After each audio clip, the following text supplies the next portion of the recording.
Hey guys, tonight we're exploring a question that sounds completely ridiculous at first. Why medieval people may have had less stress than you. So before you get comfortable, take a moment like the video and subscribe, but only if you genuinely enjoy what I do here. And let me know in the comments where you're tuning in from and what time it is for you. It's always fascinating to see who's joining us from around the world. Now, dim the lights. Maybe turn on a fan for that soft background hum, and let's ease into tonight's journey together. Imagine waking up in a small English village sometime during the 13th century. Before you even open your eyes, you already know how your day is going to unfold. The church bell will ring before sunrise. The rooster will begin shouting at absolutely nothing. Your neighbour's cow will somehow wander into the wrong field again, despite this happening nearly every week. And by the time you've finished a simple breakfast, you'll already be walking toward the same fields you've worked since childhood. Exciting. Perhaps not. Predictable. Absolutely. And strangely enough, that's where your stress level begins to shrink.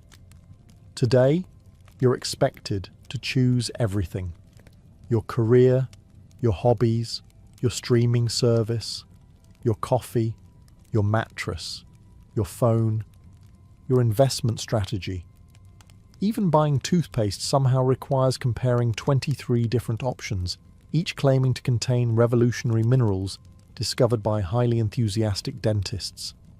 As a medieval villager, your biggest shopping dilemma is usually, does the baker still have bread? Problem solved. Your world is astonishingly small. To you, the village is the centre of existence. Beyond the surrounding woods lie a few neighbouring settlements, perhaps a market town a day's walk away, and then, well, somewhere out there is London. Probably.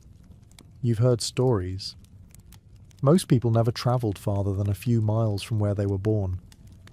Unless you became a soldier, a merchant, a pilgrim, or made the spectacularly poor decision to annoy the local lord, there was little reason to leave. At first, that sounds depressing. But think about what came with it. You weren't constantly comparing your life to thousands of strangers. You didn't wake up wondering why a blacksmith in France had already bought his third horse while you were still using the same stubborn mule. You didn't scroll through pictures of castles thinking, everyone seems to be vacationing in Tuscany except me. You had absolutely no idea what anyone in Tuscany was doing. Honestly, that alone might have lowered your blood pressure. Your comparisons stayed local. You knew the baker, the miller, the carpenter, the village priest, and the family whose pigs had somehow escaped for the third time this month. Their successes made sense, because you actually knew them. If the blacksmith built a larger house, you knew exactly why. He'd been working twice as hard for years, and frankly, everyone agreed he deserved it. Today, your brain processes thousands of people every single day. Social media, advertisements, breaking news, influencers, celebrities, billionaires, who apparently wake up at 4 in the morning to drink green juice and meditate on mountaintops before answering emails. Meanwhile, you're just trying to remember why you walked into the kitchen. Your brain never evolved for this. For almost all of human history, you lived in communities of perhaps 100 or 200 people. Those were the faces your mind was built to recognize, trust, gossip about, occasionally argue with, and then see again at church the following Sunday, pretending none of it had happened. Of course, medieval villagers still worried. Bad harvests, sick children, harsh winters, taxes, whether the cow was about to produce milk or simply kick you again. Life could be brutally difficult. But most of those worries were immediate and tangible. You could see them, touch them, and often do something about them. You weren't lying awake worrying about stock markets on another continent, political arguments between strangers, or an email marked urgent sent at 9:38 on a Friday evening. In many ways, your mental world was as small as your physical one. You knew the rhythm of the seasons, the names of your neighbours, and exactly what tomorrow was likely to bring. There was comfort in that certainty. It may not have been glamorous, but it gave your mind something modern life rarely offers anymore: permission to stop looking over the horizon for the next thing to worry about. If you wanted to know what tomorrow looked like in medieval Europe, you didn't need a calendar app, a smartwatch, or 3 reminder notifications politely informing you that you were already behind schedule. You simply looked out the window. If it was spring, you planted. If it was summer, you tended the crops. If it was autumn, you harvested. If it was winter, you repaired tools, mended clothes, chopped wood, and tried not to complain too loudly about how cold your toes had become. Every season came with its own instructions.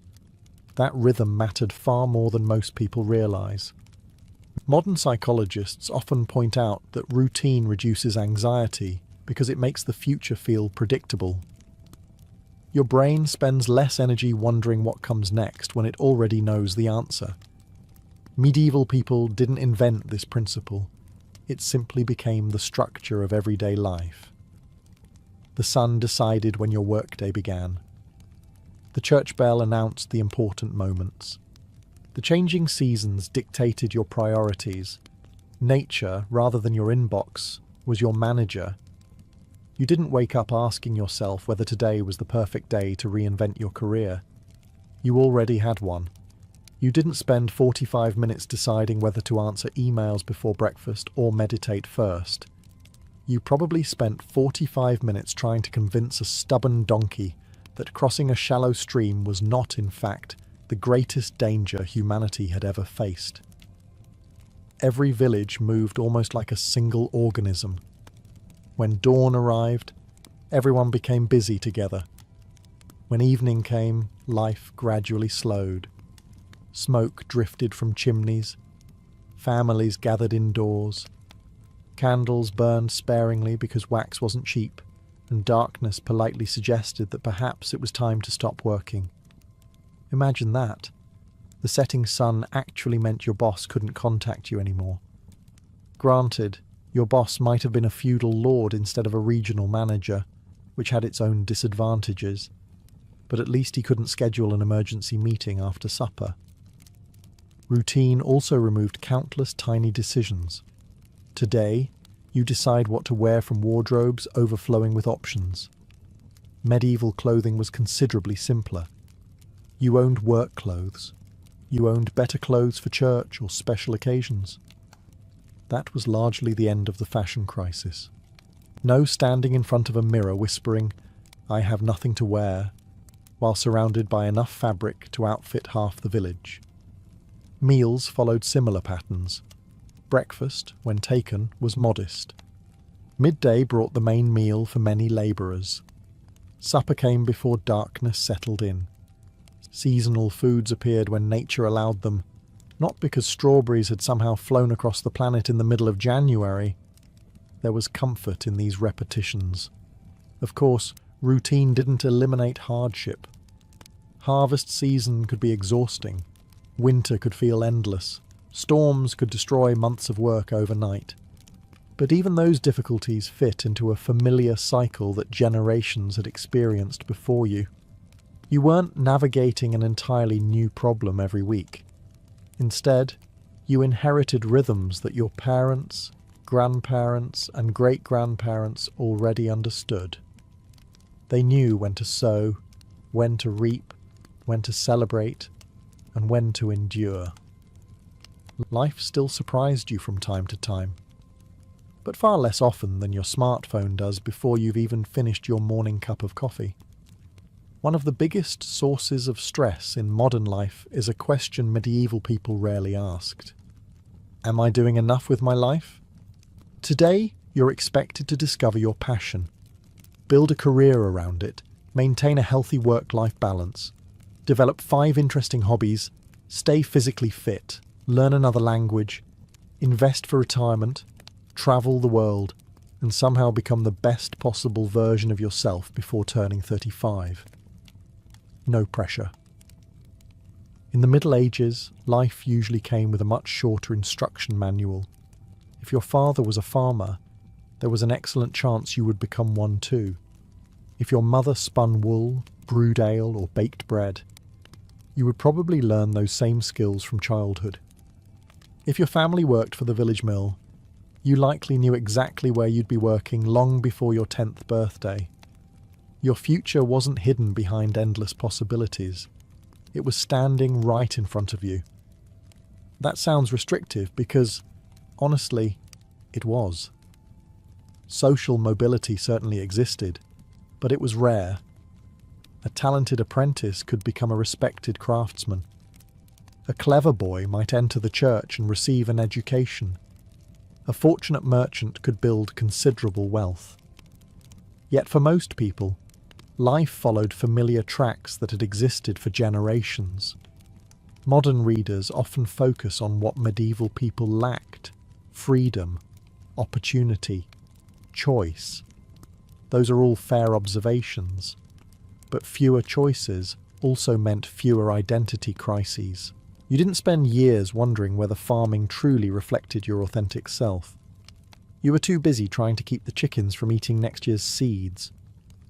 Your community also knew exactly who you were.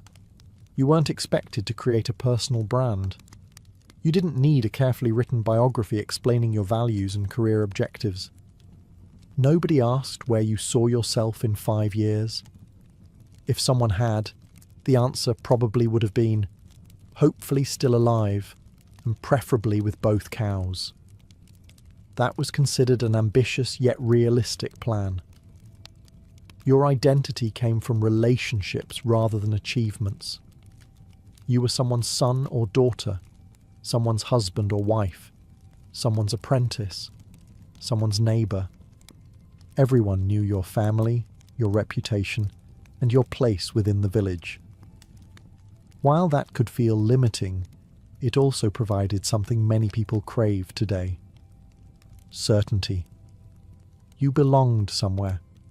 There was very little pressure to reinvent yourself every few years. Modern society often celebrates constant reinvention: new career, new city, new goals, new image, new version of yourself. It can be exciting. It can also be exhausting. The medieval world valued consistency far more than novelty. Becoming dependable earned greater respect than becoming famous.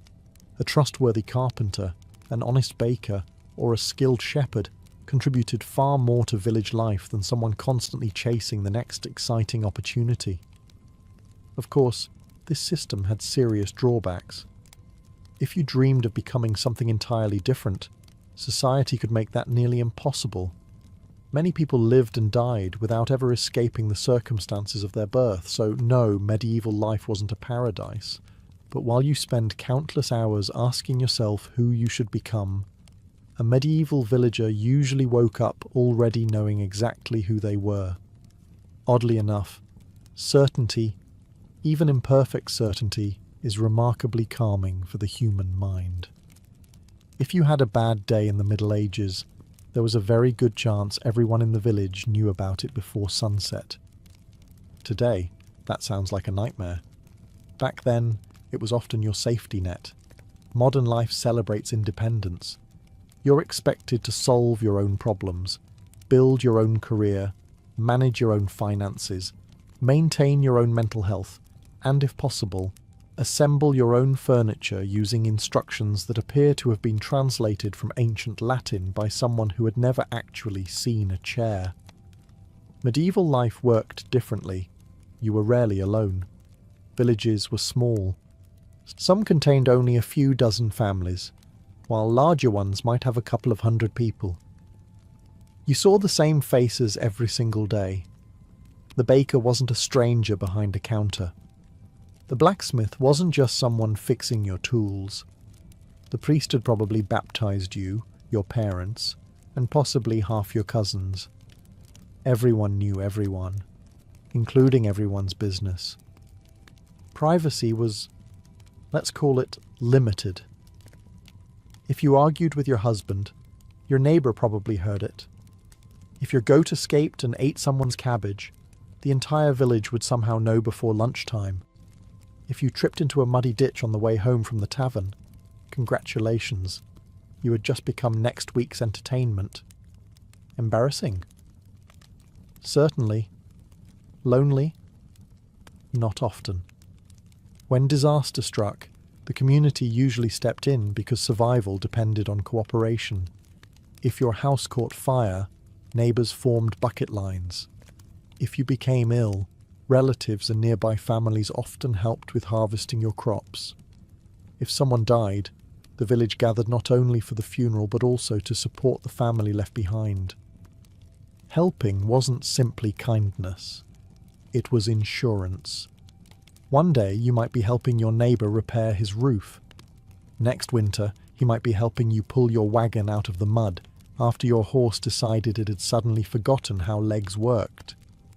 This constant cooperation created something psychologists now recognise as one of the strongest protectors against chronic stress: social connection.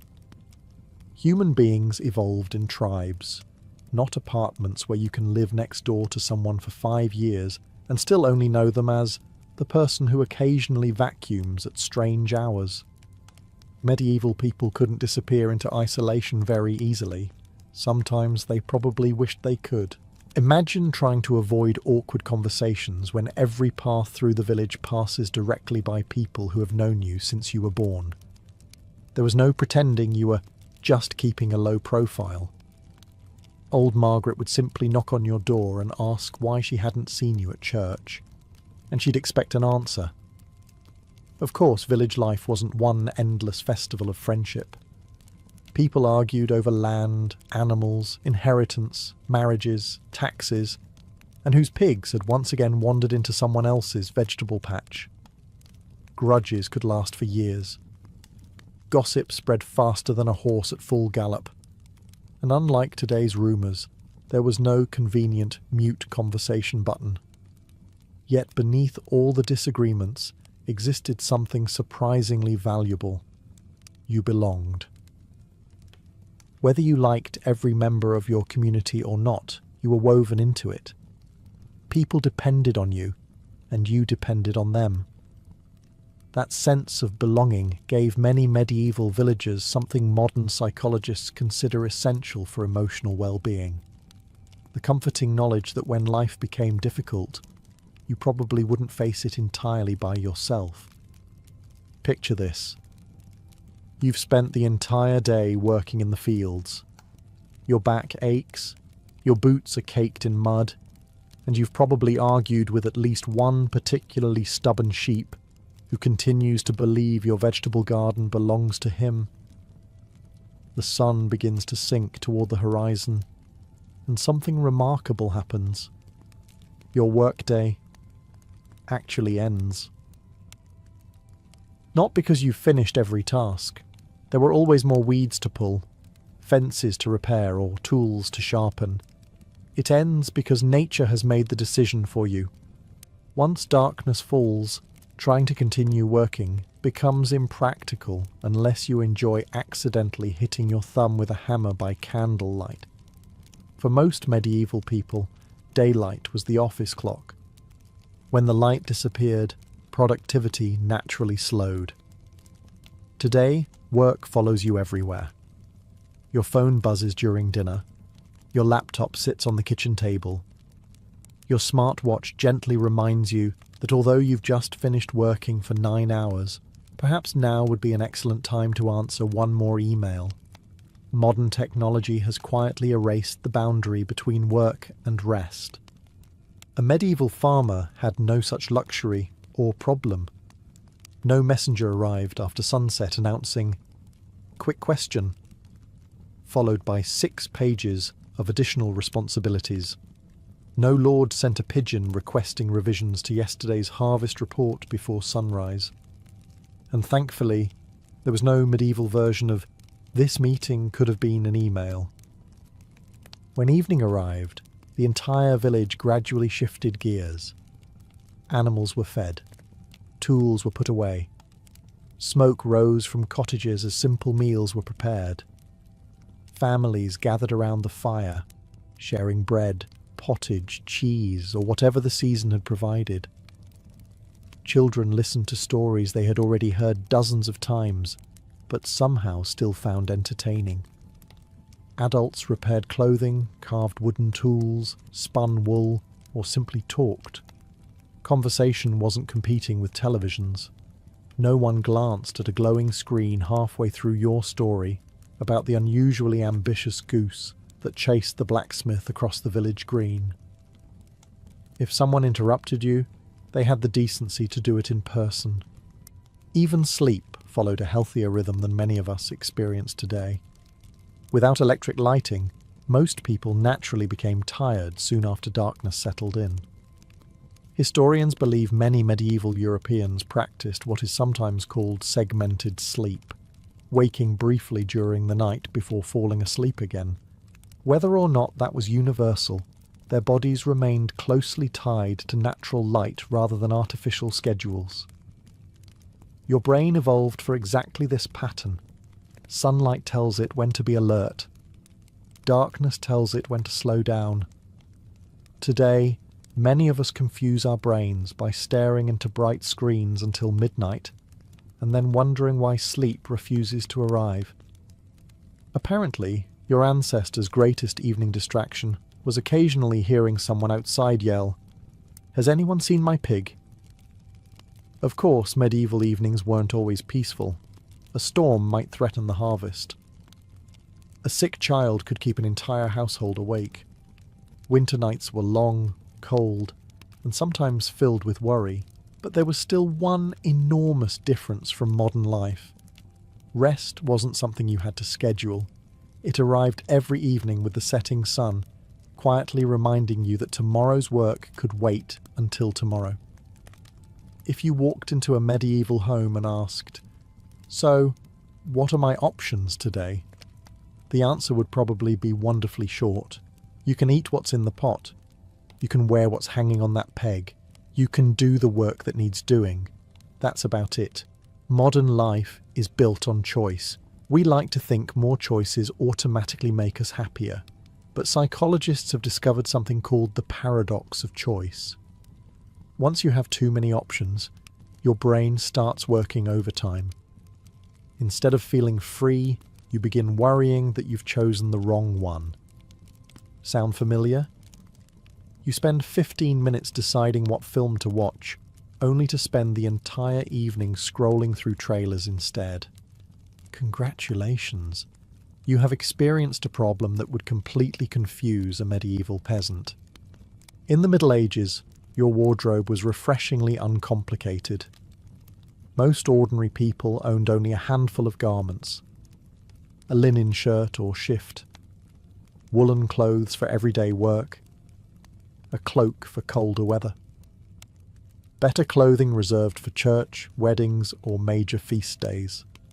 Nobody stared into a chest full of clothes, sighing dramatically, "I have absolutely nothing to wear."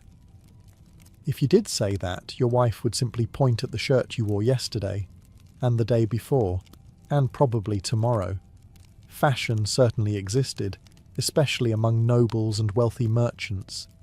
Kings loved luxurious fabrics, bright dyes, and extravagant clothing that loudly announced, "Look how rich I am." But for the vast majority of society, practicality won every time. The same simplicity applied to food. You didn't debate between Italian, Japanese, Mexican, or Indian takeaway. Dinner depended almost entirely on the season. Fresh vegetables appeared when they grew. Bread was baked from available grain. Cheese came from local animals.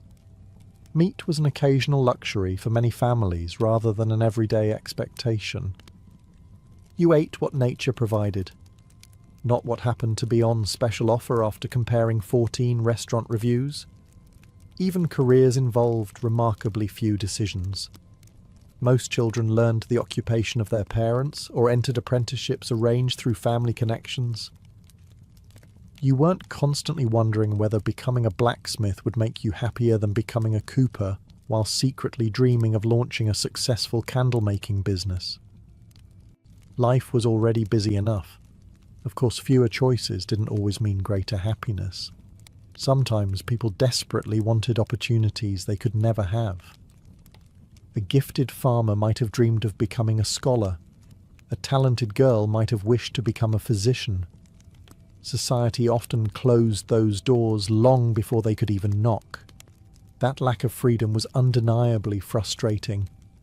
But for the countless small decisions that quietly exhaust us every day, medieval life offered remarkable relief. There were fewer purchases to research, fewer life paths to compare, fewer advertisements convincing you that happiness was only one expensive purchase away. Nobody tried selling you a revolutionary new wooden bucket that would completely transform your lifestyle. Your old bucket carried water just fine. Perhaps that's the greatest irony. Medieval people owned far less than we do, yet they also spent far less time wondering whether they should own something different. Their minds were occupied by living life, not constantly optimizing it. Sometimes, having fewer options leaves far more room for peace. Imagine waking up one morning to discover that your crops have begun to fail. The weather has been strange for weeks. Your youngest child has developed a fever. The village well tastes a little different. Nobody knows exactly why any of it is happening. Today you would probably do what most of us do. Search the internet. 5 minutes later, you've somehow convinced yourself that your tomatoes have an exotic fungus previously seen only on one remote island. Your headache is definitely something catastrophic, and your symptoms match 17 different illnesses that all require immediate attention. Your anxiety has increased by approximately 200%. A medieval villager didn't have that option. Instead, they had something else. Faith. Whether you lived in England, France, Germany, or much of Christian Europe, religion wasn't simply something you practiced on Sundays. It was the framework that explained almost everything around you. Good harvests, bad harvests, storms, illness, recovery, birth, death, even the changing seasons all fit into a larger story that people understood from childhood. Life might not always make sense, but it always had meaning. Modern psychology has repeatedly found that uncertainty is one of the greatest drivers of stress. Humans are surprisingly good at coping with hardship when they believe there is a purpose behind it. What truly unsettles us is feeling that suffering is random, meaningless, or completely beyond explanation. For medieval people, uncertainty often had an answer. Perhaps God was testing your patience. Perhaps your village needed repentance.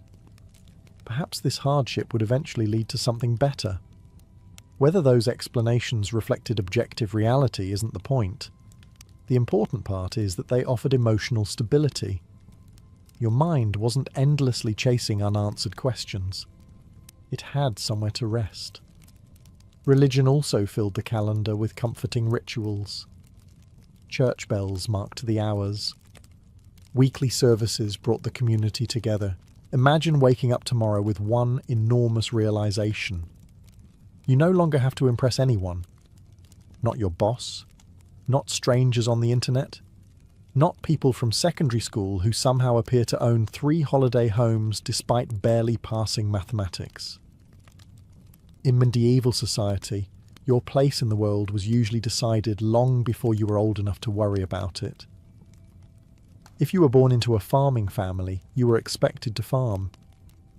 If your father was a carpenter, there was a good chance you'd spend your childhood learning how to shape timber instead of wondering whether you should become a motivational speaker.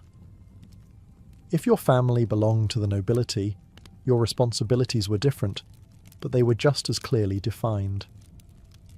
For most people, there wasn't an endless ladder waiting to be climbed. There was simply life. That sounds unfair because in many ways it absolutely was. A peasant couldn't simply decide to become a wealthy merchant overnight. A poor family couldn't usually send every child to university. Society placed firm limits on opportunity, and those limits could feel frustrating. But there was an unexpected side effect. You spent far less time measuring yourself against impossible standards. Today, comparison has become almost a full-time occupation. Someone your age has already started a successful company. Someone else has run a marathon.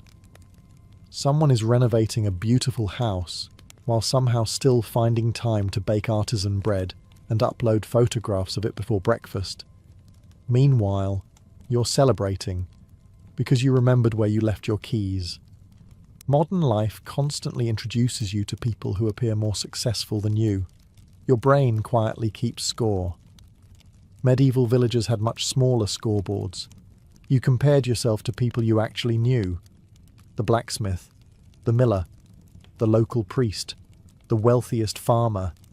Their lives weren't carefully edited highlights designed to make every ordinary Tuesday look extraordinary. You saw the whole picture. You knew the blacksmith had injured his shoulder last winter. You knew the miller's roof leaked whenever it rained. You knew the wealthy farmer also had 6 children constantly eating everything in sight. Reality balanced comparison. There was another important difference. Success wasn't measured by endless growth. If your family had enough food, a solid roof, healthy animals, and a good reputation, many people considered themselves fortunate. The goal wasn't to become richer every single year. It was stability. To survive, to provide, to leave your children with a slightly better life than the one you inherited. That kind of success had limits. Modern ambition often doesn't. There is always another promotion, another investment, another qualification, another milestone that promises happiness just beyond the next achievement. It's like chasing the horizon.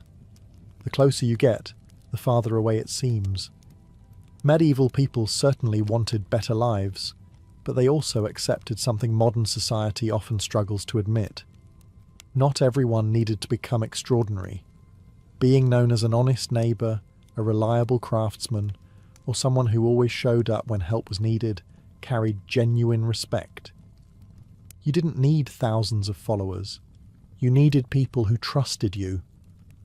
Ironically, while medieval society offered far fewer opportunities, it also spared many people from one of today's greatest psychological burdens: the exhausting feeling that you should constantly be becoming someone else. Sometimes, simply being enough is one of the greatest luxuries a human mind can experience. After a long day of work, a medieval villager had an important decision to make. Should you listen to the travelling storyteller? Play a game of tables with your neighbours? Watch the village musicians? Or simply sit around the fire while your grandfather tells the same story about that enormous fish he almost caught 30 years ago? Spoiler alert. The fish became bigger every winter. Entertainment in the Middle Ages wasn't endless. That was precisely why it remained special.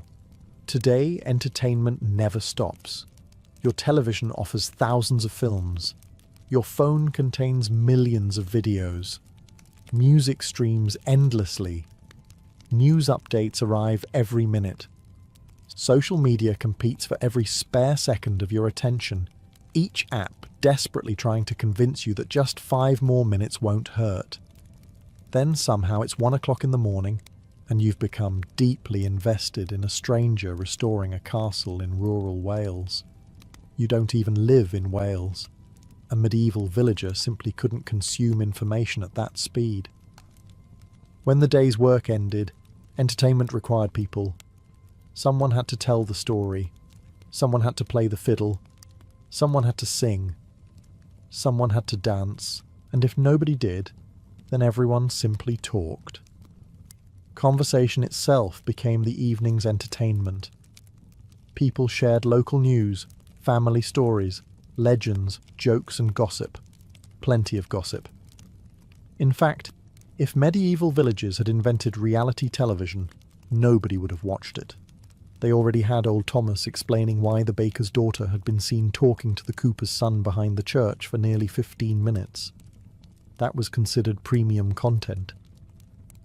storytelling occupied a special place in medieval life. Long before books became common, history, folklore, heroic tales, and religious stories were passed from person to person. Children learned them by listening. Adults remembered them through repetition. A skilled storyteller could hold an entire room silent for hours using nothing more than a good voice and excellent timing. Your imagination did most of the work. Modern neuroscience suggests this is remarkably healthy. When you listen to a story without constant visual stimulation, your brain actively creates the images itself. You're participating rather than simply consuming.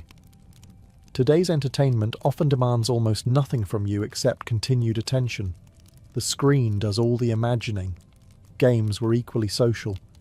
People played board games, dice games, chess among the wealthy, and countless local games that varied from village to village.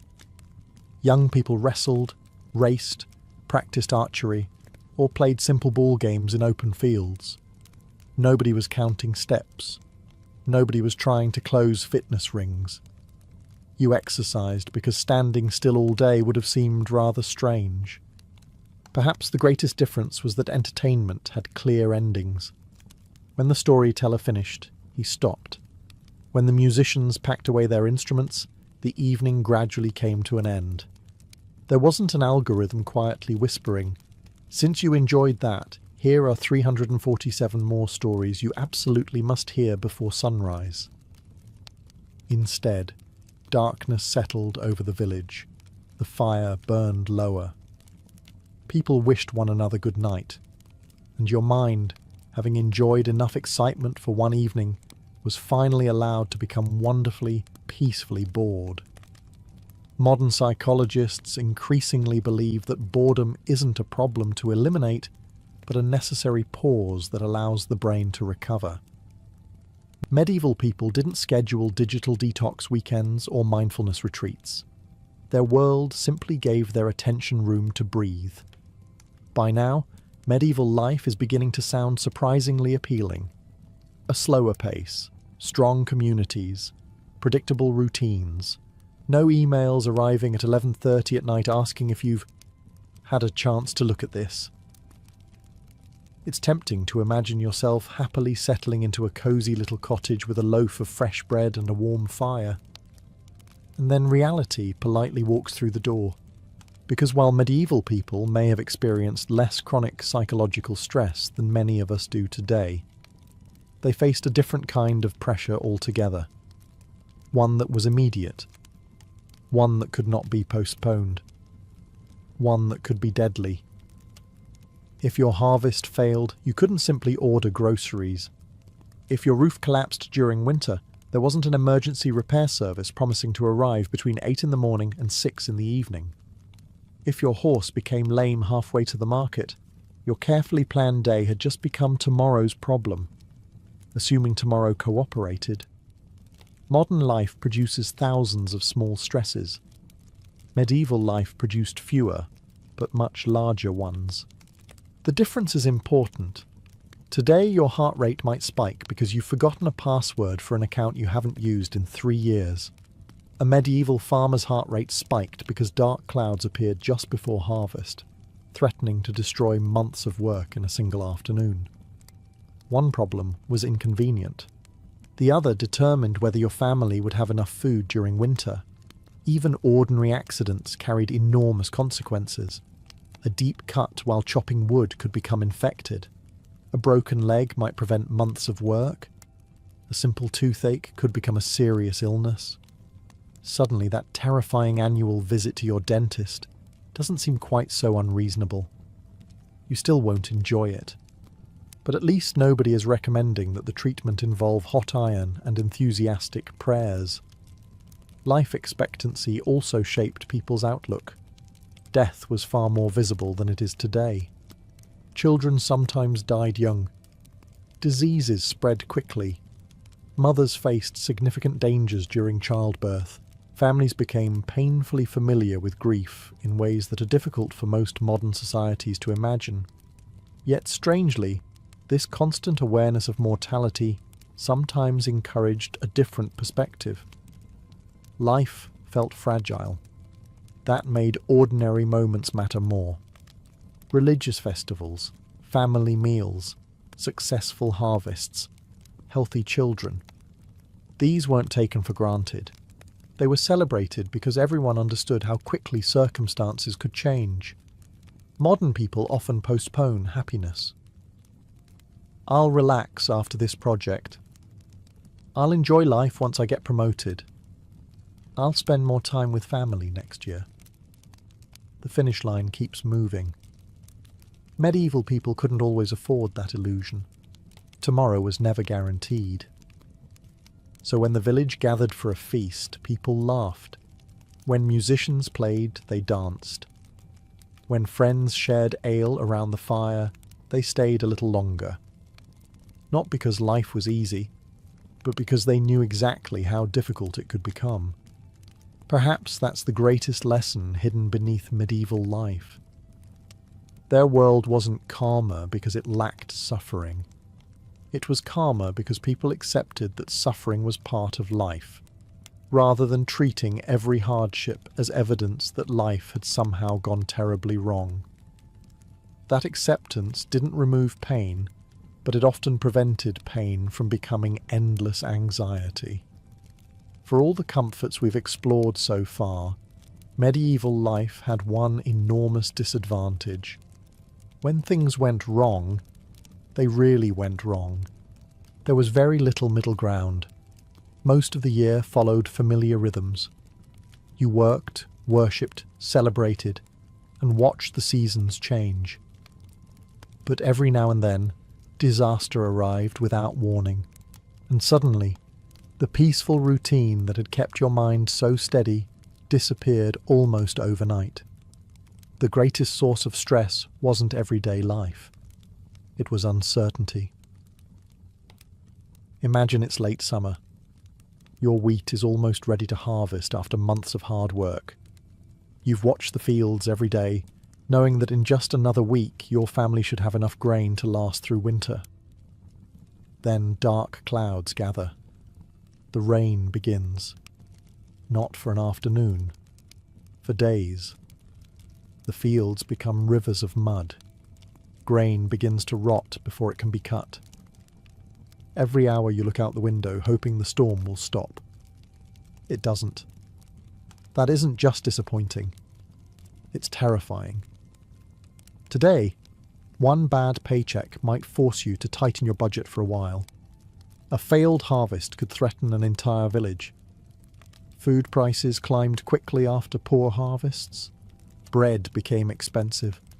Families stretched every meal a little further. Even wealthy nobles worried when several bad seasons followed one another because hungry peasants were rarely cheerful peasants. And history repeatedly proves that hungry people eventually stop asking politely. Then there was disease. Modern stress often comes from anticipating problems that never happen. Medieval disease had the unpleasant habit of actually arriving. A fever spreading through the village wasn't something you followed through news reports. It was happening next door. You watched neighbours disappear from daily life. Church bells rang more often. Familiar houses remained strangely quiet. Nobody understood bacteria or viruses. Doctors worked with the best knowledge available, but much of medicine relied on balancing bodily humours, herbal remedies, experience, and a generous amount of hope. Hope, unfortunately, was difficult to prescribe. War brought another layer of anxiety. Even if you weren't a soldier, armies rarely travelled without affecting everyone around them. Fields could be trampled, livestock stolen, villages looted. Refugees arrived carrying frightening stories from places only a few days away. Suddenly, your quiet little corner of the world didn't feel so safe anymore. Yet, here's something remarkable. When these crises passed, people generally returned to ordinary life astonishingly quickly. The fields still needed planting. Children still laughed. Markets reopened. Church bells rang once again for weddings instead of funerals. Life moved forward because it had to. Perhaps modern society sometimes struggles more after hardship because we expect life to remain comfortable all the time. Medieval people never had that expectation. They knew peace was precious precisely because it was fragile. Their greatest stress didn't come from constant low-level pressure. It came in powerful waves, famine, plague, war, harsh winters, and then, whenever fortune allowed, everyday life slowly reclaimed its familiar rhythm.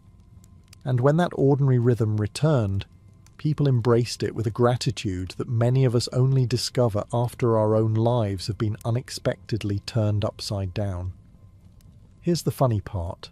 If you described parts of medieval life to a modern psychologist without mentioning castles, knights, or the occasional plague, they might nod approvingly and say, yes, those are excellent habits for reducing stress. No, seriously. Over the last few decades, researchers have spent thousands of hours studying what makes people happier, calmer, and more resilient. Again and again, they keep arriving at conclusions that would have sounded remarkably familiar to an ordinary medieval villager. Start with sleep. Scientists now know that natural sunlight helps regulate your body's internal clock. Spending time outdoors in the morning improves sleep quality, boosts mood, and lowers stress hormones. A medieval farmer would probably shrug. Well, yes. He'd been outside since sunrise because cows have never been particularly interested in respecting weekends. Then there's exercise. Today, millions of people drive to a building full of exercise machines so they can walk on a moving belt while watching someone else hike through a forest on a television. A medieval peasant would find this deeply confusing. You paid to pretend you're walking? Physical activity wasn't a separate part of medieval life. It was life. People walked almost everywhere. They lifted, carried, chopped, dug, climbed, planted, harvested, and repaired things nearly every day. Their bodies moved constantly, not because they were chasing fitness goals, but because everyday survival required it. Modern medicine consistently shows that regular movement reduces anxiety, depression, and chronic stress. The medieval villagers accidentally discovered this several centuries before treadmills appeared. Community is another fascinating example. Study after study has found that close friendships and strong social relationships are among the greatest predictors of long-term happiness. People surrounded by supportive communities generally recover from hardship more quickly and experience lower levels of chronic stress. That sounds remarkably similar to village life. Your neighbours weren't optional. Sometimes they were annoying. Sometimes they borrowed your tools and returned them in a condition that raised uncomfortable questions. But they were there. And when life became difficult, they usually showed up. Researchers also emphasize the importance of routine. Predictable daily habits reduce mental fatigue because your brain spends less energy making endless decisions. Sound familiar? The medieval calendar was practically one long routine, interrupted by harvest festivals, and the occasional goose chasing someone across the village square. Even gratitude has become a major area of psychological research. People who regularly appreciate ordinary parts of life often report greater happiness and lower stress. Medieval people rarely needed reminders to appreciate a successful harvest, a healthy child, or a warm meal after winter. They knew exactly how easily those blessings could disappear. Of course, modern science also reminds us of something equally important. Let's keep antibiotics. Let's keep clean drinking water. Let's keep vaccines, anesthesia, washing machines, and the remarkable luxury of living in a world where cutting your finger while slicing bread usually doesn't become the defining medical event of the year. The goal isn't to return to medieval life. It's to recognize that while technology has solved countless physical problems, it hasn't automatically solved the problems inside our minds. Perhaps the healthiest future isn't about choosing between the medieval world and the modern one. It's about borrowing the best habits from both. So, after spending the night wandering through medieval villages, muddy fields, crowded markets, and smoky cottages, we've arrived at a rather unexpected conclusion. Medieval people didn't have perfect lives, not even close. If someone offered you the chance to swap your life for theirs tomorrow morning, you would probably ask one important question first. Do I still get antibiotics? If the answer was no, the conversation would end remarkably quickly. The Middle Ages were filled with hardships that most of us would never willingly choose. Disease, famine, poor sanitation, dangerous childbirth, and limited opportunities were very real parts of everyday life. And yet, hidden beneath those hardships were habits that modern science keeps rediscovering. Live with a close community. Spend time outdoors every day. Move your body naturally. Follow regular routines. Celebrate often. Accept that not everything can be controlled. Perhaps the greatest lesson of all is this. Medieval people rarely expected life to be perfect. They expected it to be unpredictable. There is an enormous difference. Today, even a small inconvenience can feel like a personal disaster. The internet is slow, your coffee order is wrong, the package arrives one day late. Somehow, these tiny frustrations pile on top of one another until your brain reacts as though you're preparing to defend a castle under siege. Meanwhile, a medieval baker would probably look at your situation with genuine concern before saying, "So, everyone is alive?" Perspective changes everything. That doesn't mean your problems aren't real. Modern stress is absolutely real. Your brain responds to constant deadlines, financial uncertainty, endless notifications, and information overload in ways that our ancestors never had to experience. Chronic stress is exhausting precisely because it never seems to end. The medieval world reminds us that human beings weren't designed to live with thousands of tiny worries following them every waking hour. We were designed for seasons, for community, for meaningful work, for evenings that actually feel like evenings, for conversations uninterrupted by glowing rectangles demanding immediate attention, and perhaps, every now and then, for doing absolutely nothing at all. You don't need to move into a thatched cottage. You don't need to give away your smartphone or begin raising chickens in the garden, although your neighbours would certainly have some interesting opinions if you did. Sometimes, the smallest medieval habit can make the biggest difference. Walk instead of drive when you can. Eat with family without looking at a screen. Learn your neighbours' names. Take a day to genuinely rest instead of simply catching up on more work. Let the seasons slow you down instead of constantly trying to outrun them. History isn't only a story about how far we've come. Sometimes it's a quiet reminder of what we've left behind. And perhaps the secret to feeling a little less stressed isn't hiding in some revolutionary new invention waiting just around the corner. Perhaps it's been waiting for centuries, in the peaceful rhythm of a medieval village, patiently reminding us that a good life has never been measured by how busy we are, but by how fully we live the ordinary moments in between.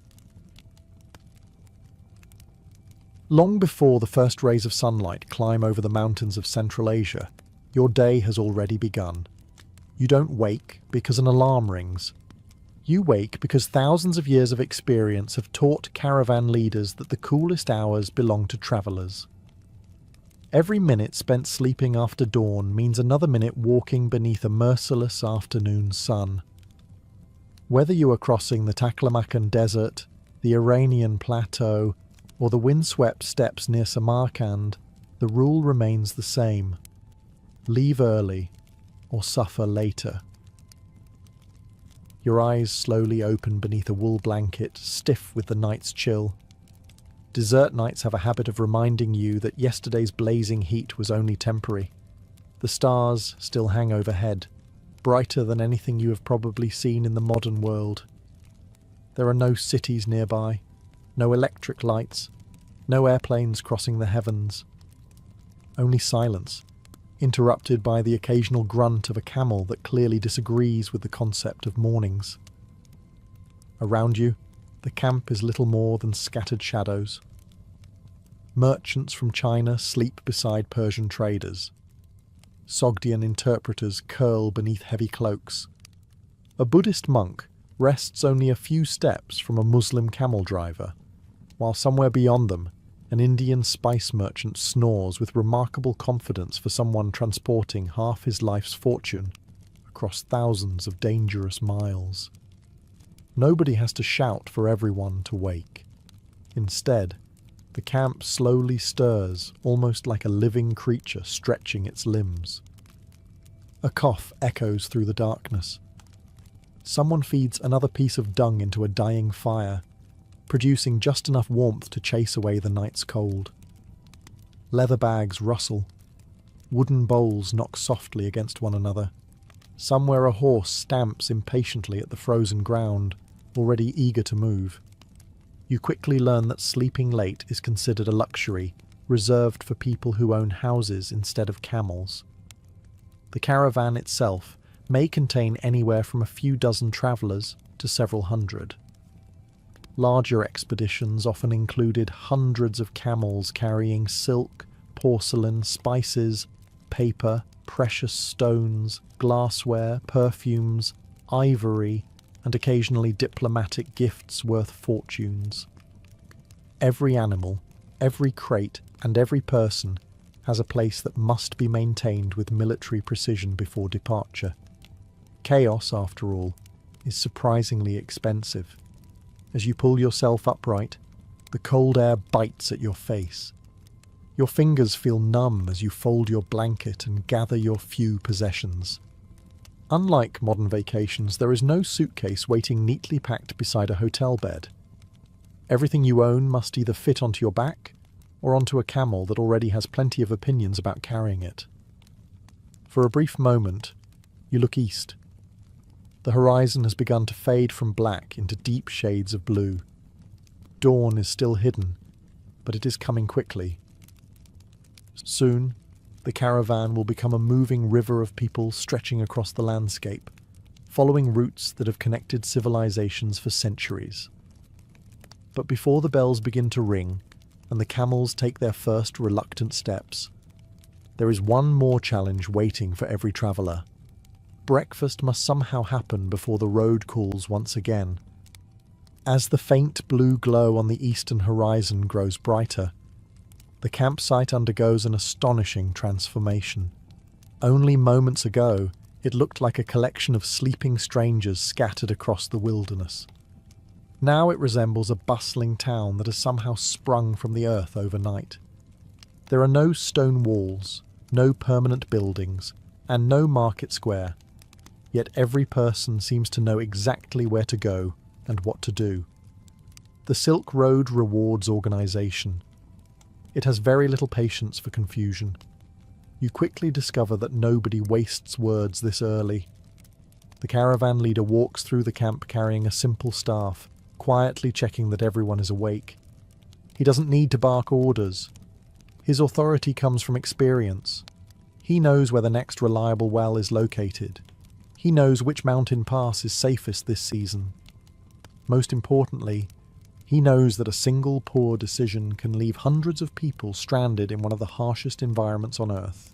Around him, dozens of small fires flicker back to life. Travellers warm their hands while carefully conserving every scrap of fuel. In many parts of Central Asia, firewood is almost non-existent. Instead, dried camel or horse dung serves as the morning's fuel. It may not smell like your favourite scented candle, but it burns surprisingly well. You decide not to complain. Everyone else seems perfectly satisfied, and besides, nobody has invented online reviews for campsites yet. Nearby, merchants begin inspecting yesterday's cargo. Rolls of Chinese silk remain tightly wrapped inside waterproof coverings. Sacks filled with pepper, cinnamon, cloves, and saffron are checked for moisture. Delicate porcelain is examined for cracks after another night of swaying on camel backs. A damaged crate could erase months of profit before the journey is even halfway finished. The languages surrounding you are as varied as the merchandise. You hear Persian spoken beside Sogdian, Turkic dialects mixing with Chinese, Arabic, Sanskrit, and occasionally Greek. Few people understand every conversation, which explains why interpreters are some of the most valuable members of the expedition. Along the Silk Road, speaking several languages can earn you almost as much respect as carrying a sword. Meanwhile, the animals begin announcing that they, too, are awake. Camels groan dramatically, as if personally offended by the arrival of another morning. Horses snort into the cold air. Donkeys bray without warning. Bells hanging from harnesses produce a gentle chorus that echoes across the empty landscape. It is noisy enough to wake anyone still sleeping, though anyone still asleep at this point is unlikely to remain popular for long. Within less than an hour, the peaceful campsite has become a perfectly coordinated machine. Every movement serves a purpose, every minute has value, and every traveller understands the same simple truth. The road is waiting, and it never waits forever. With the camp now fully awake, your stomach begins reminding you that yesterday's dinner disappeared many hours ago. Breakfast is not a leisurely affair. Nobody unfolds elegant tables or debates whether to have sweet or savoury options. The Silk Road is many things: a highway of commerce, a meeting place of civilizations, a bridge between East and West, but it is certainly not an all-inclusive resort. The meal must be quick, nourishing, and easy to carry. Depending on where your caravan is travelling, breakfast looks surprisingly different. A merchant from northern China unwraps steamed wheat buns he prepared the evening before. A Persian trader tears pieces from a flat loaf of bread, dipping them into soft cheese made from sheep's milk. An Indian traveller nibbles dried fruit mixed with nuts, while Turkic nomads pass around fermented dairy products that are rich in calories and surprisingly filling. You decide to try everything. This seems like an excellent cultural experience until someone offers you a bowl of fermented camel's milk. It is memorable. Let's simply say that if modern coffee wakes you up with caffeine, fermented camel's milk achieves a similar result through sheer surprise. Bread remains the foundation of nearly every breakfast. Flatbreads can survive days inside leather bags without spoiling, making them ideal companions for long journeys.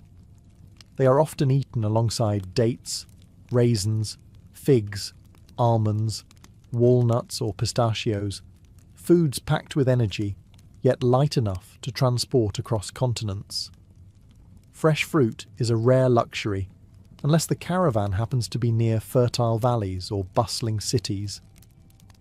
Meat appears occasionally, usually as dried or salted strips prepared weeks earlier. Freshly cooked meat before sunrise would be considered an unnecessary delay, and delays have an unfortunate habit of turning into disasters once the afternoon heat arrives. Water, meanwhile, is treated with almost sacred respect. Nobody pours generous cups simply because they feel thirsty. Every sip is measured. Caravan leaders know exactly how much water remains in each skin and how many days separate the expedition from the next reliable spring or caravanserai. Waste today may become desperation tomorrow. Tea is becoming increasingly common across many sections of the Silk Road, particularly farther east. Chinese merchants often carry compressed tea bricks, which can be broken apart and brewed over the morning fire. In Western regions, herbal infusions are more familiar, flavoured with local plants gathered during previous stops. As you finish eating, nobody lingers beside the fire. Bowls are cleaned immediately. Leftovers disappear into travel bags. Every crumb has value. Every minute counts. Around you, breakfast ends almost as quickly as it began, replaced by a far more demanding task. Hundreds of camels are waiting to be loaded, and not one of them has volunteered to make the job easy. Breakfast is over, but the hardest work of the morning has only just begun.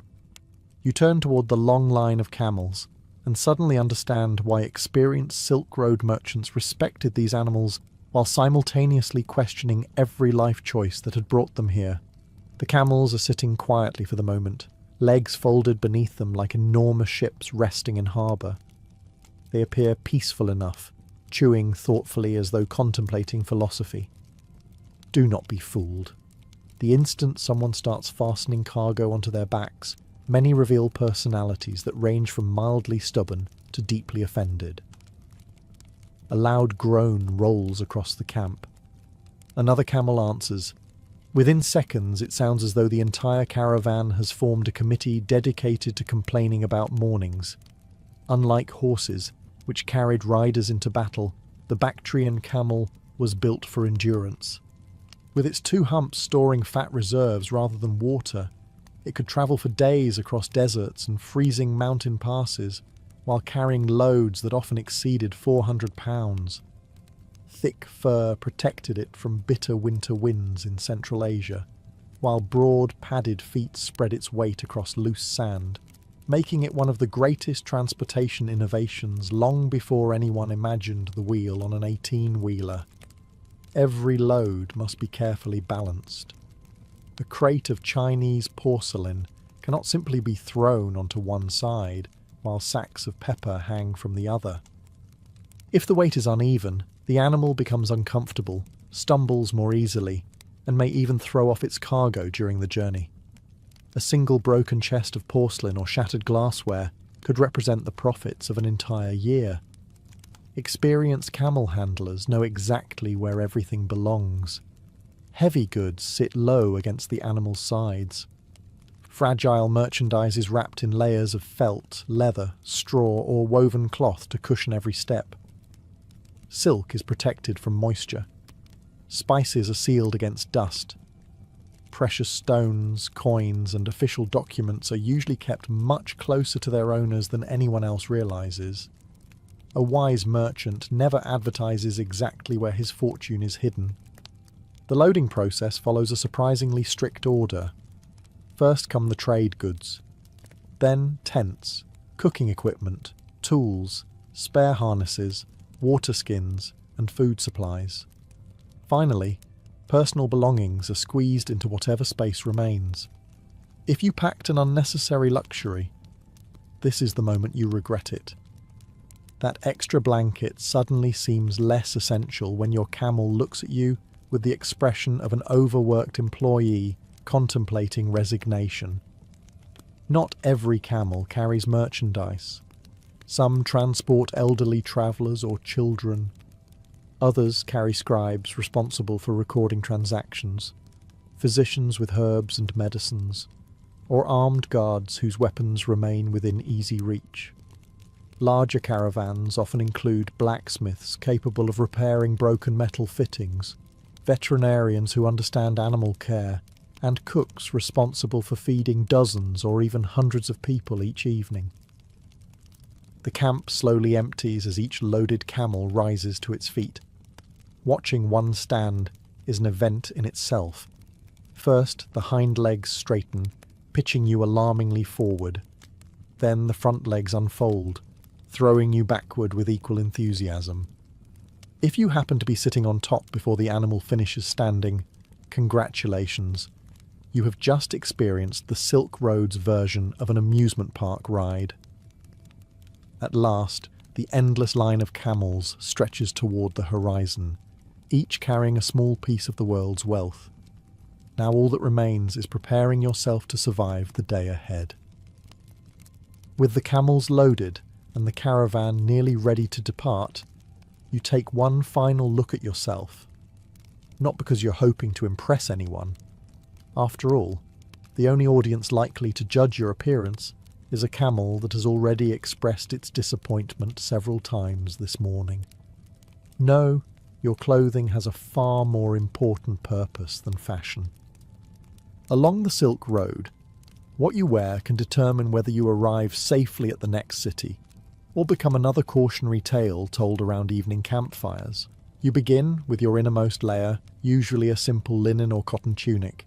These fabrics absorb sweat and help keep your skin comfortable during the long hours ahead. Wealthier merchants might wear softer, finely woven cloth imported from distant regions, while ordinary caravan workers settle for rougher fabrics that prioritize durability over elegance. Nobody is handing out awards for best dressed traveller in the middle of the Gobi Desert. Over the tunic comes a heavier robe made from wool or thick woven cloth. At first, wrapping yourself in layers before walking beneath the blazing sun seems completely backwards. Surely less clothing means less heat. Not quite. Loose robes create pockets of air that slow the sun's relentless assault, while shielding your skin from ultraviolet rays, blowing sand, and biting winds. Across the deserts of Asia, covering yourself is often cooler than exposing yourself. It is one of those lessons travellers learn quickly or painfully. Around your waist, you tighten a broad leather belt. This is far more than something preventing your robe from falling dramatically at the worst possible moment. The belt carries your daily essentials: a small knife for cutting food or repairing ropes, a leather pouch containing coins from several different kingdoms, a flint striker for making fire, perhaps a wooden spoon, and occasionally a small personal charm believed to bring good fortune. Superstition travels just as efficiently as silk. Your feet deserve particular attention. Modern hiking boots would certainly make life easier, but they are still many centuries away. Instead, you wear sturdy leather boots or thick sandals depending on the region and season. The soles are reinforced against sharp rocks and thorny plants, while strips of cloth wrapped around the feet help reduce blisters. Because once a blister becomes infected several hundred miles from the nearest physician, your travel itinerary suddenly becomes much less flexible. Finally comes the head covering. Whether it is a felt cap, a wrapped turban, or a fur-lined hat in colder climates, protecting your head is essential. The same route that freezes before sunrise may become unbearably hot by midday. Travellers often adjust their head coverings throughout the day, loosening cloth to allow airflow or wrapping it tightly when desert winds begin throwing sand into every available opening, including ones you were previously unaware existed. As you finish dressing, you glance around the caravan. Chinese merchants wear long robes fastened neatly across the chest. Persian traders favour flowing garments with colourful belts. Turkic horsemen dress in practical riding coats, while Tibetan travellers prepare for mountain cold with heavy wool and fur. Despite their differences, they all share the same understanding. Out here, clothing is not a statement of style. It is a piece of survival equipment, every bit as important as the water skin hanging from your saddle, or the camel patiently waiting to carry you toward another uncertain day across Asia. The caravan is almost ready to leave, yet one final pause settles over the camp. It isn't caused by forgotten cargo or an escaped camel. Instead, hundreds of travellers take a few quiet moments for themselves before another day on the road begins. Although they all share the same destination for today, they have arrived from vastly different corners of Asia, bringing with them their own beliefs, customs, and mourning rituals.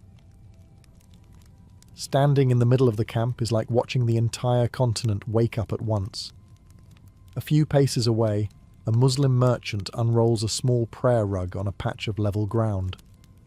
Facing west toward Mecca, he quietly performs the dawn prayer, one of the 5 daily prayers that shape his life, whether he is in Baghdad, Bukhara, or somewhere between endless dunes.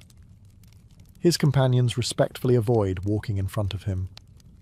Trade may be important, but faith keeps its place in the morning schedule. Nearby, a Buddhist monk sits cross-legged with remarkable stillness. His possessions could fit inside a single bundle, yet his calm presence somehow fills more space than the heavily loaded wagons beside him. He softly recites verses while turning a string of prayer beads through his fingers, preparing his mind before preparing his feet. Across the camp, a Nestorian Christian from Mesopotamia quietly traces the sign of the cross before eating the last piece of flatbread from his breakfast.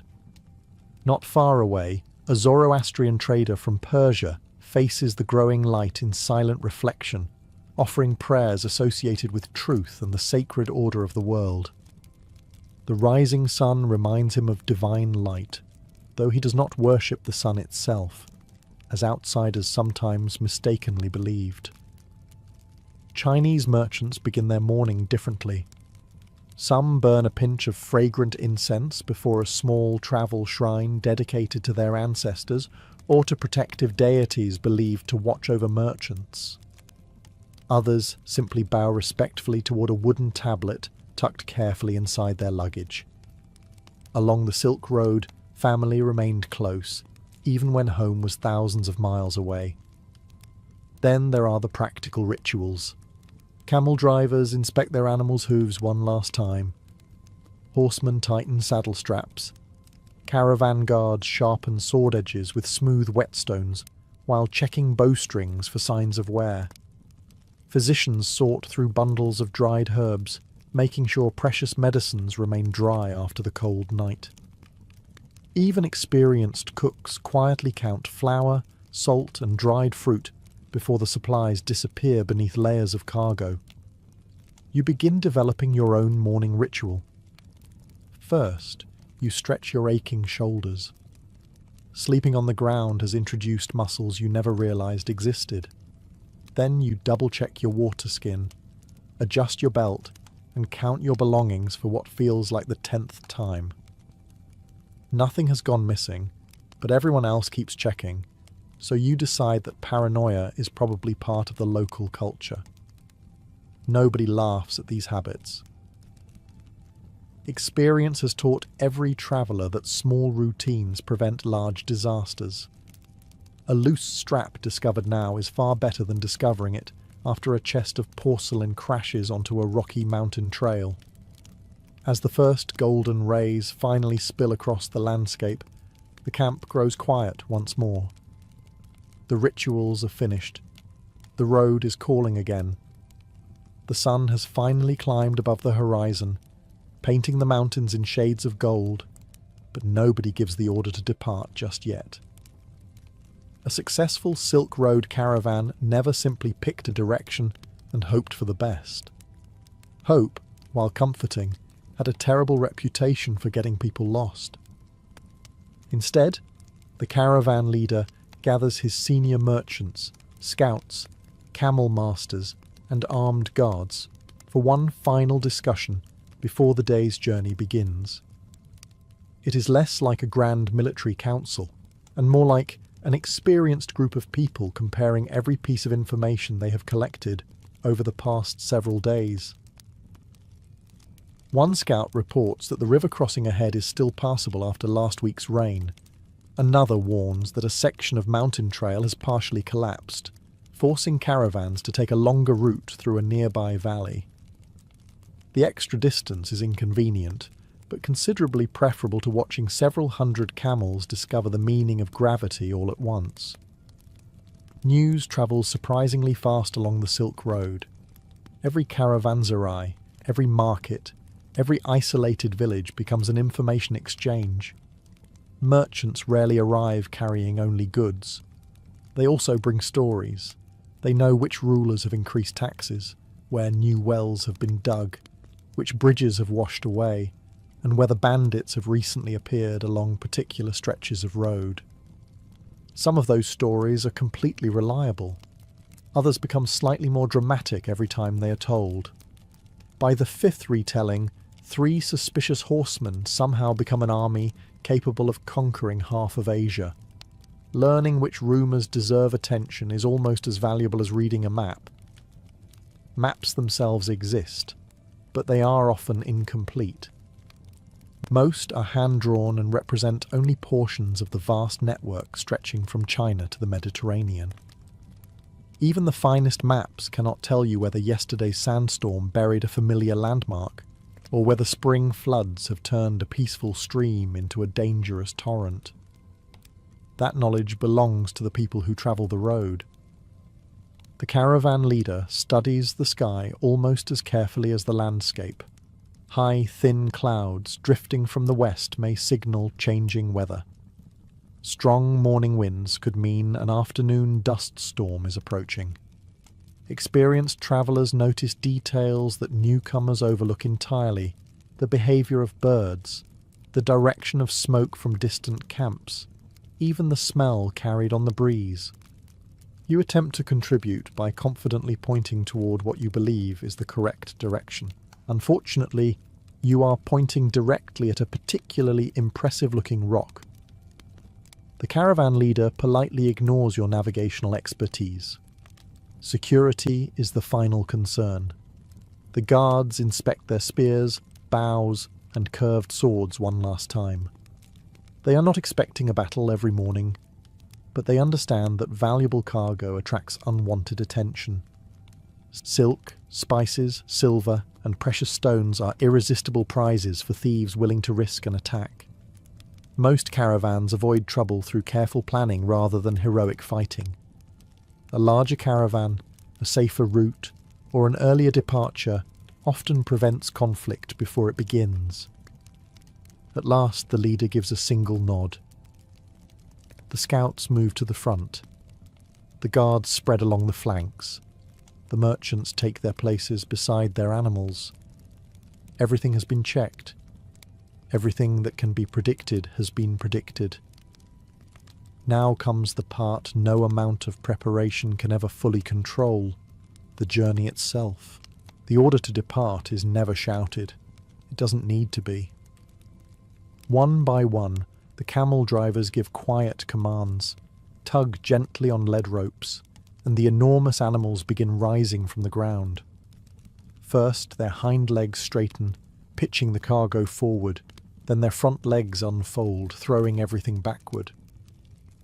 If you happen to be riding when this happens for the first time, you discover that surviving the journey begins with surviving the camel's version of standing up. All around you, the camp comes undone. The cooking fires are smothered with sand until not even a glowing ember remains. Nobody wants to leave behind evidence for thieves, or accidentally start a grass fire in the dry plains. Tent poles disappear into bundles, blankets are tied securely onto packs, and within minutes there is almost no sign that several hundred people spent the night here. Long before the castle opens its gates, before the kitchens fill with the smell of fresh bread, and before the lord even stirs beneath his wool blankets, the fortress is already awake. Not everyone, of course. The lucky people are still asleep. You are not one of them. The final watch of the night has always been considered the longest. Standing atop the curtain wall in the hours before dawn, you stamp your feet against the cold stone to keep the feeling in your toes. Medieval castles are magnificent to look at from a distance, but they have an unfortunate habit of letting winter winds explore every crack and corner. Even in summer, the hours before sunrise can be surprisingly chilly. The world beyond the walls is almost completely silent. A faint mist hangs over the nearby fields. Somewhere in the darkness, an owl finishes its nightly hunt while a fox disappears into the undergrowth. The village below the castle still sleeps, its cottages nothing more than dark outlines beneath a blanket of stars. There are no glowing streetlights, no distant hum of traffic, no comforting buzz of electricity, only the occasional crackle of a dying torch and the sound of the wind brushing against the battlements. You pause beside one of the towers and peer into the darkness. Every few minutes your eyes scan the roads leading toward the castle. Merchants sometimes arrive before sunrise hoping for an early start. Messengers carrying urgent news often travel through the night. Less welcome visitors, bandits, raiders, or enemy scouts also prefer darkness. Fortunately, tonight the roads remain empty. Still, the watch cannot relax. A medieval castle survives because someone is always paying attention. Down in the courtyard, only a handful of lanterns still burn. Most of yesterday's fires have faded into glowing embers. The great hall is quiet, the stables peaceful except for the occasional snort from a horse dreaming of greener pastures, or perhaps simply dreaming of not carrying armoured knights all day. Frankly, the horse has a reasonable point. The castle itself seems almost asleep. Yet appearances can be deceiving. Inside the gatehouse, the night guards quietly exchange information with the men who will soon replace them. In the chapel, an elderly priest has already risen for his morning prayers. Somewhere in the kitchens, one of the senior cooks is beginning to stir, knowing that feeding more than 100 people cannot be accomplished in the last 10 minutes before breakfast. Life inside a castle never truly stops. Even while nobles sleep beneath heavy feather beds, dozens of servants continue working through the darkness. Stable boys check valuable horses. Bakers prepare dough before the ovens are lit. The castle physician may spend the night tending a sick servant or treating a wounded soldier who arrived after sunset. Every hour belongs to someone. As the eastern horizon slowly changes from black to deep blue, the first rays of dawn begin creeping across the countryside. The longest shift of the night is nearly over. For the castle, however, the real work is only just about to begin. As the first pale light spreads across the sky, the castle's quiet stillness begins to disappear. The changing of the watch is underway. The guards who have spent the entire night patrolling the battlements finally make their way toward the gatehouse. Their faces are tired, their cloaks damp with morning dew, and they are already thinking about a warm meal and a few precious hours of sleep. Coming the other way are fresh guards, adjusting helmets, fastening belts, and taking their places without ceremony. Every shift begins with the same exchange. Anything unusual?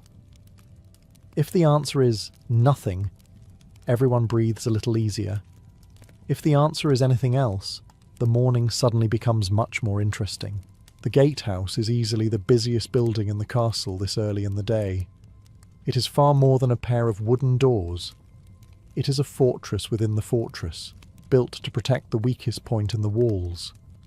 Massive oak gates reinforced with iron stand several inches thick, while above them waits the portcullis, a heavy iron lattice that can crash down in seconds if danger appears. Murder holes line the ceiling above the entrance, allowing defenders to attack anyone foolish enough to fight their way inside. It is a welcoming sight, provided you are arriving peacefully. The captain of the guard begins his inspection. He checks that the locking beams are undamaged after another night. The hinges are examined for cracks. The chains supporting the drawbridge are inspected, and every mechanism is tested before anyone touches the controls. A broken chain at the wrong moment could turn an ordinary morning into an extremely memorable lesson in medieval engineering. Meanwhile, outside the walls, people are already waiting.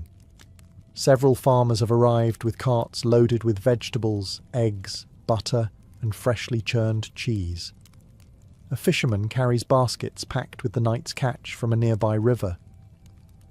Two merchants wait patiently beside heavily loaded mules, hoping to sell cloth, salt, or imported wine to the castle household. Everyone knows the gates will not open simply because they have arrived early. Security comes before commerce. One by one, the visitors are recognized by the guards. Familiar faces receive a nod. Strangers receive questions. Where are you from? Who are you here to see? What are you carrying? There are no passports or identity cards. Instead, trust is built through reputation. A merchant who has supplied the castle for 20 years is greeted very differently from a traveller no one has seen before. Suspicion is not considered rude, it is considered survival. Finally, the order is given. Several guards grasp thick wooden handles connected to the winching mechanism. Slowly, the massive portcullis rises with a deep metallic rattle that echoes across the courtyard. At the same time, other men push against the enormous gates. They swing outward with a long, groaning creak, their iron hinges complaining after another damp night. For the first time since sunset, the castle opens itself to the outside world. Almost immediately, the quiet courtyard begins to fill with life. Farmers lead their carts across the drawbridge. Messengers hurry inside carrying sealed letters. Stable boys guide wagons toward the storehouses, while guards continue watching every newcomer with practiced eyes. The castle is no longer asleep.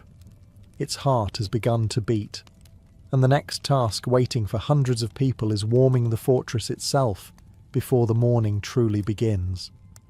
With the gates now standing open and the first visitors entering the courtyard, another transformation begins inside the castle walls. The fortress must be brought back to life, not with magic, with fire. Throughout the night, most of the castle's great hearths have been allowed to die down, leaving only glowing embers buried beneath layers of ash. Firewood is valuable, and no sensible steward would waste it by keeping enormous fires roaring while everyone slept. Instead, the servants rely on yesterday's coals to create today's warmth. It is a race against the cold. In the kitchens, the first servants are already hard at work. They kneel beside the great hearth, carefully brushing away the ash until tiny orange sparks appear. Dry straw is laid over the embers, followed by thin twigs collected the previous day. One servant bends low and blows gently. Nothing happens. He blows again. A tiny flame flickers. Another handful of kindling is added, then another, until suddenly the fire catches with a satisfying crackle. Within minutes, thick oak logs are pushed into the growing blaze, and the massive fireplace begins warming the largest room in the castle. One fire is never enough.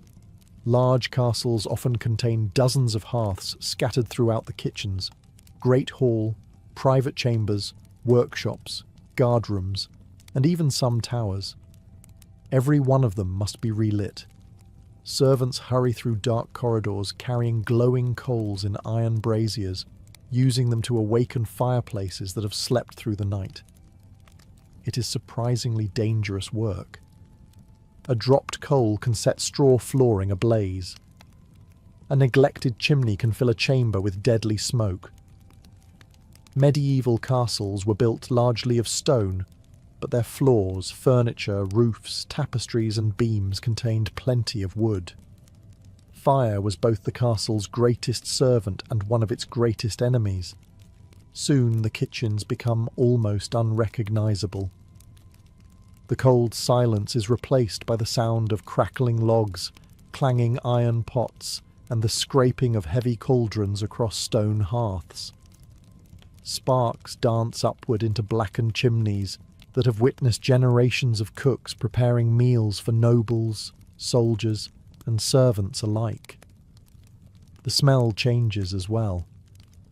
First comes wood smoke, filling the air with the familiar scent of burning oak and beech. Then fresh bread begins baking inside enormous ovens that were heated long before dawn. Porridge simmers in great iron pots. Bacon sizzles over open flames, while onions and herbs release aromas that slowly drift through the corridors. If you are sleeping in one of the upper chambers, this is probably when you wake up. Not because someone politely announces breakfast, because an entire castle has suddenly become wonderfully noisy. Elsewhere, maids carry candles and small oil lamps through the darker rooms, replacing those that burned out overnight. Although daylight is spreading outside, Thick stone walls and narrow windows leave many interiors surprisingly dim. Light remains just as important as heat. By the time the sun rises fully above the battlements, warmth is beginning to spread through the fortress. The castle no longer feels like a cold stone shell. It feels like a home. And now that the fires are burning, it is finally time for the people who live here, from the highest noble to the youngest stable boy, to begin their own morning routines. With the fires burning and the kitchens filling the castle with the smell of fresh bread, the fortress begins to wake room by room. Not everyone wakes at the same time, and certainly not everyone wakes the same way. In the Lord's private chamber, thick curtains allow only thin strips of morning light to creep through the narrow windows. The room is one of the warmest in the castle, thanks to its large fireplace and heavy tapestries hanging along the stone walls. Even so, the air remains cool enough that nobody is eager to leave the comfort of the bed. The Lord's day rarely begins alone. A valet quietly enters the chamber carrying freshly heated water in bronze basins. Another servant lays out the day's clothing, a linen shirt, woolen hose, a finely woven tunic, leather belt, and perhaps a fur-lined cloak if winter has settled over the countryside. Wealthy nobles owned dozens of garments, but dressing still required assistance. Buttons were scarce, layers were numerous, and expensive fabrics deserved careful handling. There is no rushing. A medieval noble's appearance is a statement of authority. Meanwhile, in the ladies' chambers, the morning follows a similar rhythm. Her attendants help brush and braid her hair, arrange her gown, and prepare jewellery appropriate for the day's responsibilities. Contrary to popular imagination, noble women often had busy schedules. They supervised servants, managed household supplies, oversaw textile production, received guests, organised charitable work, and sometimes even handled estate business while their husbands travelled or fought in distant campaigns. Elsewhere in the castle, life is considerably less elegant. The squires have already been awake for some time. Young boys training to become knights quickly discover that sleeping late is an excellent way to become acquainted with extra chores. They dress in simple wool clothing before hurrying toward the armoury or stables, where experienced knights expect armour to be polished, horses to be groomed, and equipment to be inspected before breakfast. The stable yard is already alive with activity. Grooms brush horses until their coats shine despite yesterday's dust. Hooves are cleaned carefully, harnesses examined for wear, and fresh hay distributed to animals that seem permanently convinced they have not eaten in several weeks. A war horse represents an enormous investment, often costing more than an ordinary farmer could earn in years. Neglecting one would be like forgetting where you parked a luxury sports car, except the sports car occasionally bites. In the servants' quarters, there is no luxury of slow mornings. Maids hurry through corridors carrying clean linens. Laundry workers haul heavy baskets toward washing areas. Pages race between chambers delivering messages from senior officials already planning the day's business. The steward has likely been awake since before dawn, checking inventories of grain, ale, salted meat, candles, and firewood. Running a castle requires constant accounting because feeding 200 people every day has an unfortunate habit of emptying storehouses. Even the castle chapel begins to fill. Some residents pause briefly for morning prayers before beginning their duties, while the priest prepares for the day's first service. Faith touches nearly every aspect of castle life, weaving itself into routines as naturally as lighting the hearths or opening the gates. Within an hour, nearly every chamber echoes with footsteps, conversation, and purposeful movement. The household is fully awake. Now comes perhaps the most important challenge of every medieval morning: feeding everyone before the real work of the day begins. As the castle reaches full wakefulness, one unmistakable sound begins to dominate the morning: growling stomachs. From the lord in his private chamber to the stable boy covered in straw, everyone expects breakfast. The problem is that feeding a castle is nothing like preparing a family meal. It is more like supplying a small village every single day, without supermarkets, refrigerators, or food deliveries arriving exactly at 9 o'clock. Fortunately, medieval kitchens are already several hours ahead. The Great Kitchen is one of the busiest rooms in the entire fortress. Massive fireplaces roar with fresh logs, while enormous iron cauldrons bubble over open flames. Cooks move quickly between ovens, chopping tables and storage rooms, each person knowing their task so well that very few words are needed. The morning routine has been repeated thousands of times. One mistake, however, can ruin breakfast for hundreds. The master cook oversees everything like a battlefield commander. He checks the bread baking inside the stone ovens, tastes the porridge simmering in great pots, and makes sure the day's meat has been properly prepared. Although nobles often enjoyed elaborate feasts, breakfast was usually a practical affair designed to prepare everyone for long hours of work. Bread forms the foundation of nearly every meal. Servants carry baskets filled with fresh loaves baked from wheat, rye, barley, or oats, depending on the region and the household's wealth. Wealthier families eat fine white bread made from carefully sifted flour, while servants and labourers receive darker, coarser loaves containing more bran. Both fill the stomach, though one certainly earns more compliments from the diners. Large pots of oat or barley porridge are ladled into wooden bowls. It may not look particularly exciting, but it provides steady energy throughout the morning. Honey sweetens it when available. Dried fruit is added on fortunate days. Most mornings, however, the porridge remains reassuringly simple. Nobody expects gourmet cuisine before sunrise, especially when there are walls to patrol and fields to manage. Ale accompanies breakfast more often than water. That surprises many people today, but medieval small ale contains very little alcohol and is generally safer to drink than untreated water drawn from uncertain sources. Children drink it. Servants drink it. Even the lord's table usually includes it alongside watered wine or fresh milk when available. Meanwhile, the hierarchy of the castle becomes obvious. In the Great Hall, long wooden tables are arranged according to status.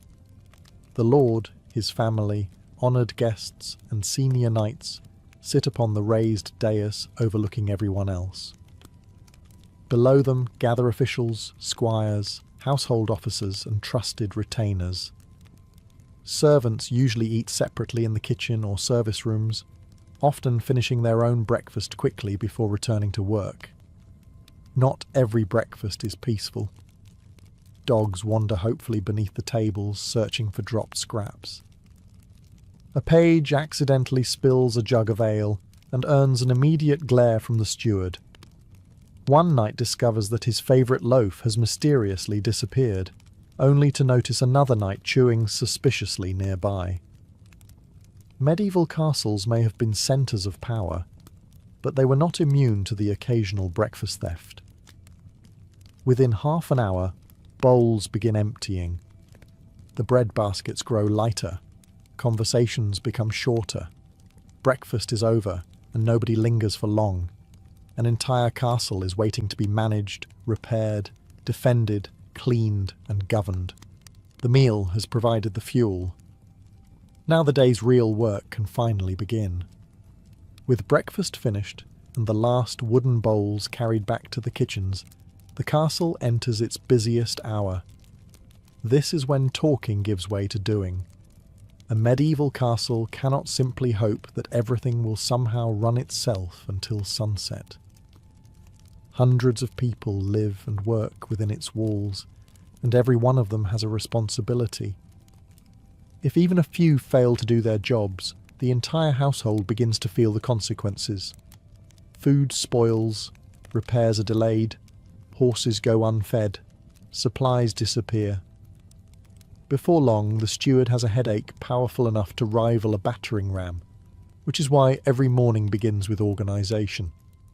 At the centre of it all stands the steward.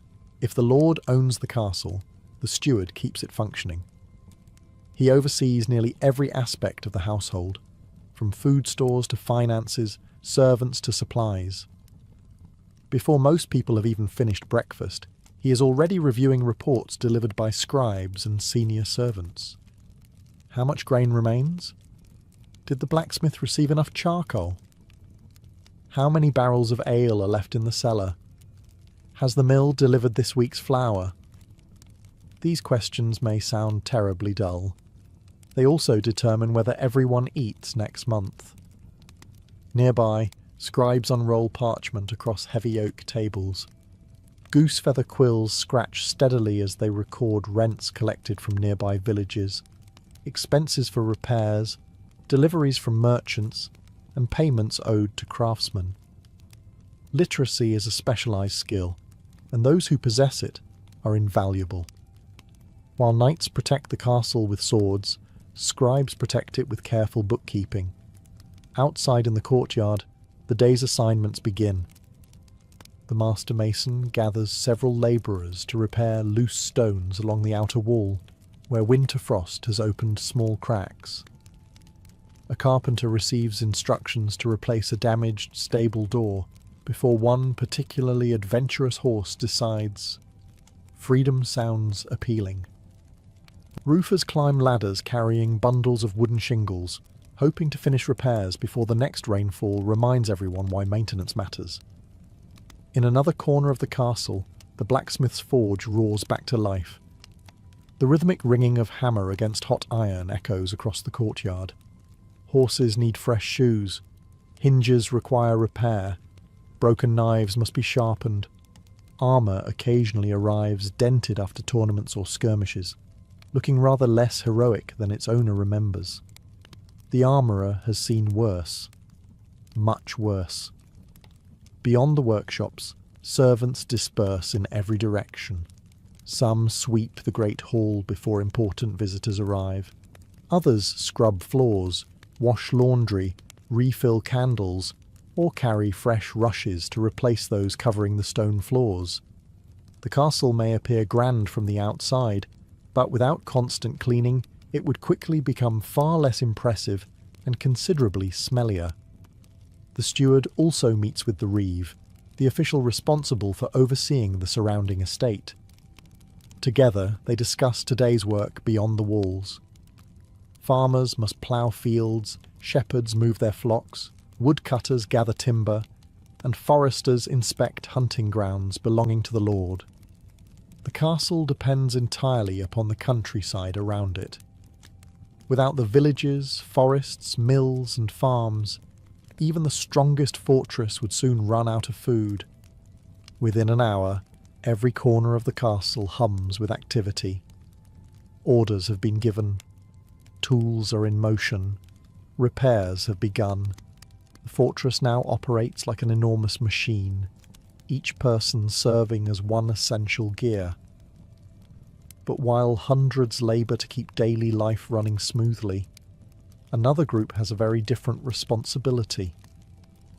Their job is making sure the castle remains ready for war, even on the most ordinary morning. While the carpenters repair doors, the cooks prepare lunch, and the steward manages the day's endless responsibilities, another part of the castle follows a routine that can never be skipped. The defences must be checked. A peaceful morning means very little to the captain of the guard. His job is to prepare for mornings that are not peaceful. The changing of the guard continues across the battlements, as fresh soldiers replace the men who stood watch through the night. They exchange brief reports before taking their positions along the curtain walls, gatehouse, towers and corners, where the surrounding countryside can be observed for miles. The questions are always the same. Did anyone approach during the night? Were any fires seen in the distance? Has anyone reported suspicious travellers? Most mornings the answers are reassuringly boring. And boring is exactly what every castle commander hopes to hear. The captain begins his inspection at the gatehouse, the strongest and most heavily defended section of the fortress. He examines the great oak gates that were opened earlier, making sure they can still be closed quickly if danger appears. The portcullis is raised and lowered once more to ensure its chains move freely. A rusted mechanism or broken rope discovered during an attack could prove catastrophic. Next come the walls. Walking along the battlements, the captain carefully studies every section of stonework. Winter frost, heavy rain, and years of weather slowly weaken even the thickest walls. Small cracks are marked for the masons to repair before they become larger problems. Loose stones are removed and replaced. Every weakness is corrected while there is still time. Because enemies rarely announce their arrival weeks in advance. Archers, meanwhile, inspect their equipment. Longbows are unstrung overnight to preserve their strength, so each bow is carefully restrung and tested. Bowstrings made from hemp, flax, or animal sinew are examined for fraying. Arrows are counted one by one, damaged shafts discarded, and fresh bundles carried to storage racks along the walls. Crossbows receive even more attention. Their steel or wooden prods are checked for cracks, the winding mechanisms are lubricated, and bolts are inspected to ensure their iron heads remain firmly attached. A crossbow that fails during battle becomes little more than an awkwardly shaped club. Inside the armoury, rows of helmets, shields, spears, swords, axes, and polearms wait in neat order. If you had been invited to dine with Napoleon Bonaparte, you might have imagined one of history's greatest rulers enjoying long, elegant dinners, surrounded by glittering silver, fine wines, and endless conversation. You would have been disappointed. Not because the food was poor, because the meal would probably be over before you had finished your soup. For Napoleon, eating was rarely a pleasure. It was a necessity, another task squeezed between military reports, political meetings, diplomatic negotiations, and planning campaigns that reshaped Europe. While aristocrats of his age often lingered around the table for 2 or 3 hours, discussing philosophy, gossip, and the latest fashions, the Emperor of the French frequently finished his meal in barely 10 or 15 minutes. His servants struggled to keep up. One moment they were placing the first course on the table. The next, Napoleon had already swallowed most of it and was asking for the next dish. By the time everyone else had properly unfolded their napkins, he was often standing up, announcing that work could not wait. You almost wonder why they bothered setting the table at all. Napoleon's unusual relationship with food had deep roots. Born on the island of Corsica in 1769, he grew up in a household that was respectable, but far from extravagantly wealthy. His childhood meals were simple, influenced by both Italian and French traditions. Bread, vegetables, soups, roasted meats, chestnuts, and local cheeses were common fare. There was little room for luxury, and meals were meant to nourish rather than entertain. That practical attitude never truly left him. Even after crowning himself emperor in 1804, Napoleon retained many surprisingly modest habits. While he certainly had access to the finest chefs in Europe, he rarely behaved like someone determined to enjoy their masterpieces. To him, a meal was fuel, much like oats were fuel for his cavalry horses. The horse, admittedly, probably spent more time chewing. His staff quickly learned to adapt. The imperial kitchen had to be ready at unpredictable hours, because Napoleon's schedule changed constantly. Sometimes he requested dinner early in the evening. Other times, he forgot to eat until late at night, after spending hours reviewing troop movements or dictating letters to exhausted secretaries. His cooks were expected to have fresh meals available with very little warning, knowing there was a good chance the emperor would consume them at astonishing speed. His physicians occasionally worried about this habit. Eating too quickly often left Napoleon suffering from indigestion, stomach discomfort, and bouts of acid reflux, problems that seemed to worsen as he grew older. Friends and attendants urged him to slow down, chew properly, and allow himself a few moments of relaxation. Their advice achieved approximately the same success as trying to convince a cannonball to travel more slowly. Napoleon simply believed that every minute spent lingering over dinner was a minute stolen from governing an empire. So before you picture glittering imperial banquets and leisurely conversations beneath crystal chandeliers, imagine instead a man who viewed the dinner table much like another battlefield. The objective was clear. Finish quickly, move on. There was always another campaign waiting. If Napoleon's dinners were famously brief, his breakfasts were even less of an event. By the time most members of the imperial court were beginning to stir beneath silk blankets, the emperor had often been awake for hours. Napoleon preferred rising early, especially when military matters or affairs of state demanded his attention. Secretaries, ministers, and aides-de-camp quickly learned that the day could begin almost immediately after sunrise, and anyone arriving late risked discovering that the emperor had already completed several hours of work. His breakfast reflected the same attitude. Simple, efficient. Forget towering stacks of pastries or lavish buffets stretching across marble halls. Napoleon's morning meal was usually modest, often consisting of a cup of coffee, sometimes mixed with milk, accompanied by bread or toast. On other mornings he preferred hot chocolate, a fashionable drink among Europe's elite, though even then he rarely lingered to savour it.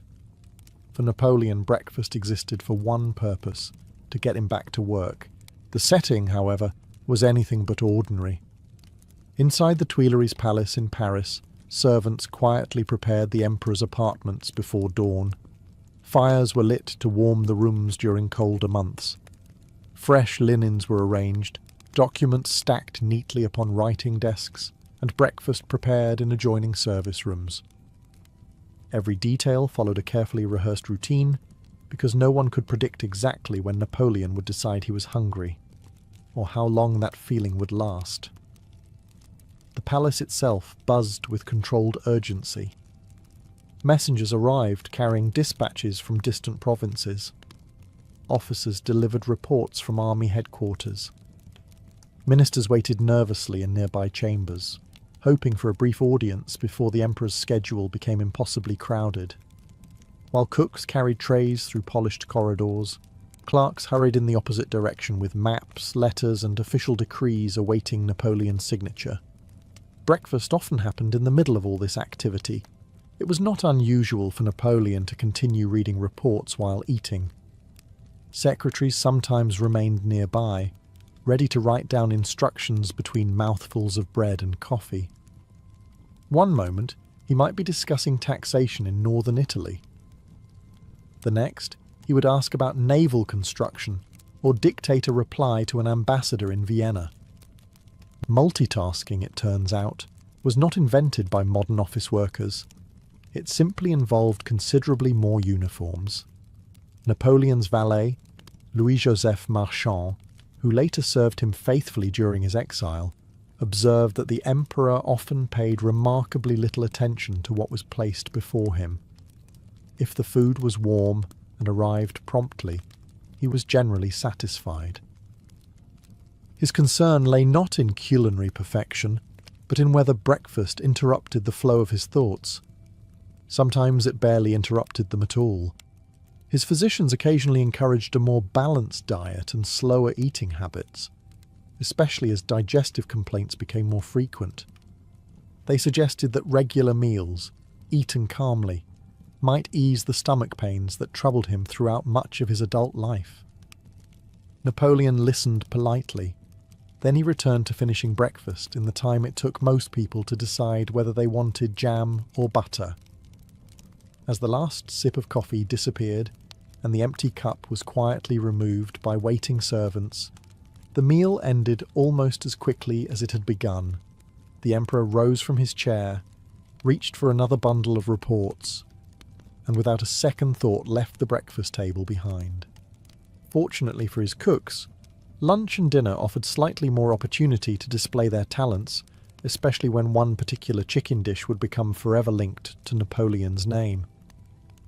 Although Napoleon treated meals like military manoeuvres, there were still certain dishes that earned his approval. Some became genuine favourites, others became legends. None achieved greater fame than chicken Marengo. According to one of the most enduring stories in culinary history, the dish was born on the evening of the Battle of Marengo in 1800. Napoleon had just defeated the Austrian army in northern Italy, after one of the most dramatic reversals of his military career. His chef, Dunand, supposedly found himself with almost no proper ingredients. Local villagers could provide only a chicken, tomatoes, eggs, garlic, olive oil, crayfish, and a little bread. So he improvised. The chicken was sautéed with tomatoes and garlic, the eggs were fried, the crayfish added for decoration, and toasted bread completed the meal. Napoleon reportedly enjoyed it so much that he requested the same dish after later victories, believing it had brought him good fortune. It is a wonderful story. Historians, however, are less convinced. Many culinary historians believe the famous recipe evolved decades later, and that the dramatic tale was embellished by later writers. Tomatoes were not yet common in many French kitchens, and the version served in restaurants today differs considerably from what might actually have appeared on Napoleon's table. Still, whether entirely true or partly fictional, chicken Marengo became permanently associated with the emperor, and that in itself is a remarkable legacy for a single meal. Beyond the legends, Napoleon's real tastes were surprisingly straightforward. He enjoyed roasted chicken in many forms, appreciating its simplicity and reliability. Mutton appeared regularly on his table, often roasted or gently stewed with vegetables.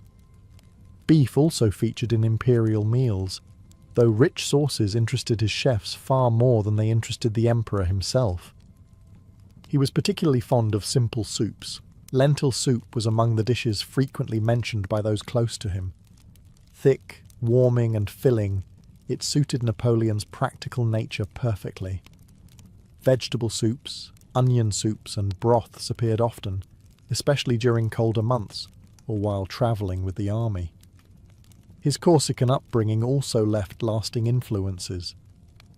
Even after years spent ruling France, Napoleon never completely abandoned the Mediterranean flavours of his childhood. Olive oil, garlic, herbs, beans, and uncomplicated preparations reminded him of the island where he was born. While the imperial court celebrated elaborate French cuisine, Napoleon often preferred dishes that reminded him of home rather than displays of culinary extravagance. His cooks sometimes found this frustrating. French chefs of the early 19th century regarded cooking as a serious art. They spent hours preparing delicate sauces, intricate pastries, and beautifully presented courses designed to impress Europe's most powerful guests. Napoleon usually swallowed them before anyone had time to admire the presentation. Imagine spending 6 hours creating an edible masterpiece only to watch your guest finish it in under 5 minutes while reading military dispatches. The chef probably needed stronger medicine than the emperor. Desserts received slightly more attention. Napoleon enjoyed pastries from time to time and had a noticeable fondness for almonds and certain fruit preserves. Fresh fruit also appeared regularly when in season, particularly pears, cherries, grapes and apricots. Yet even sweets rarely persuaded him to slow his pace. For everyone else at court, dinner represented conversation, ceremony and entertainment. For Napoleon, it remained what it had always been: a brief stop before returning to the far more important business of conquering Europe. If Napoleon barely slowed down for dinner inside the Tuileries Palace, he certainly was not going to linger over meals while marching across Europe. Campaign life changed everything.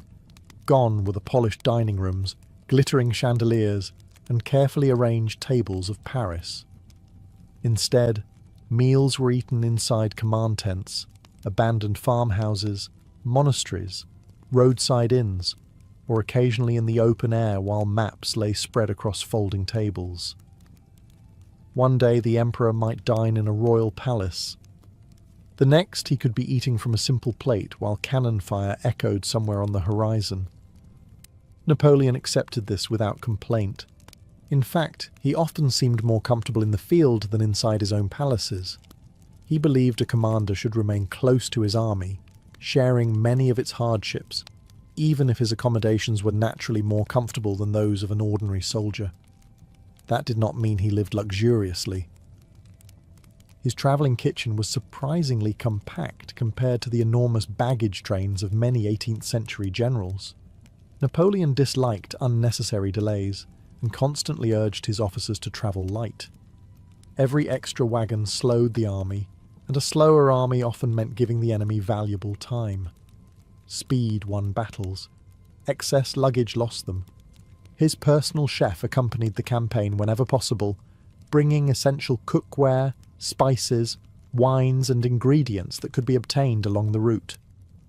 Fresh supplies were purchased from towns, villages, monasteries, and local markets whenever circumstances allowed.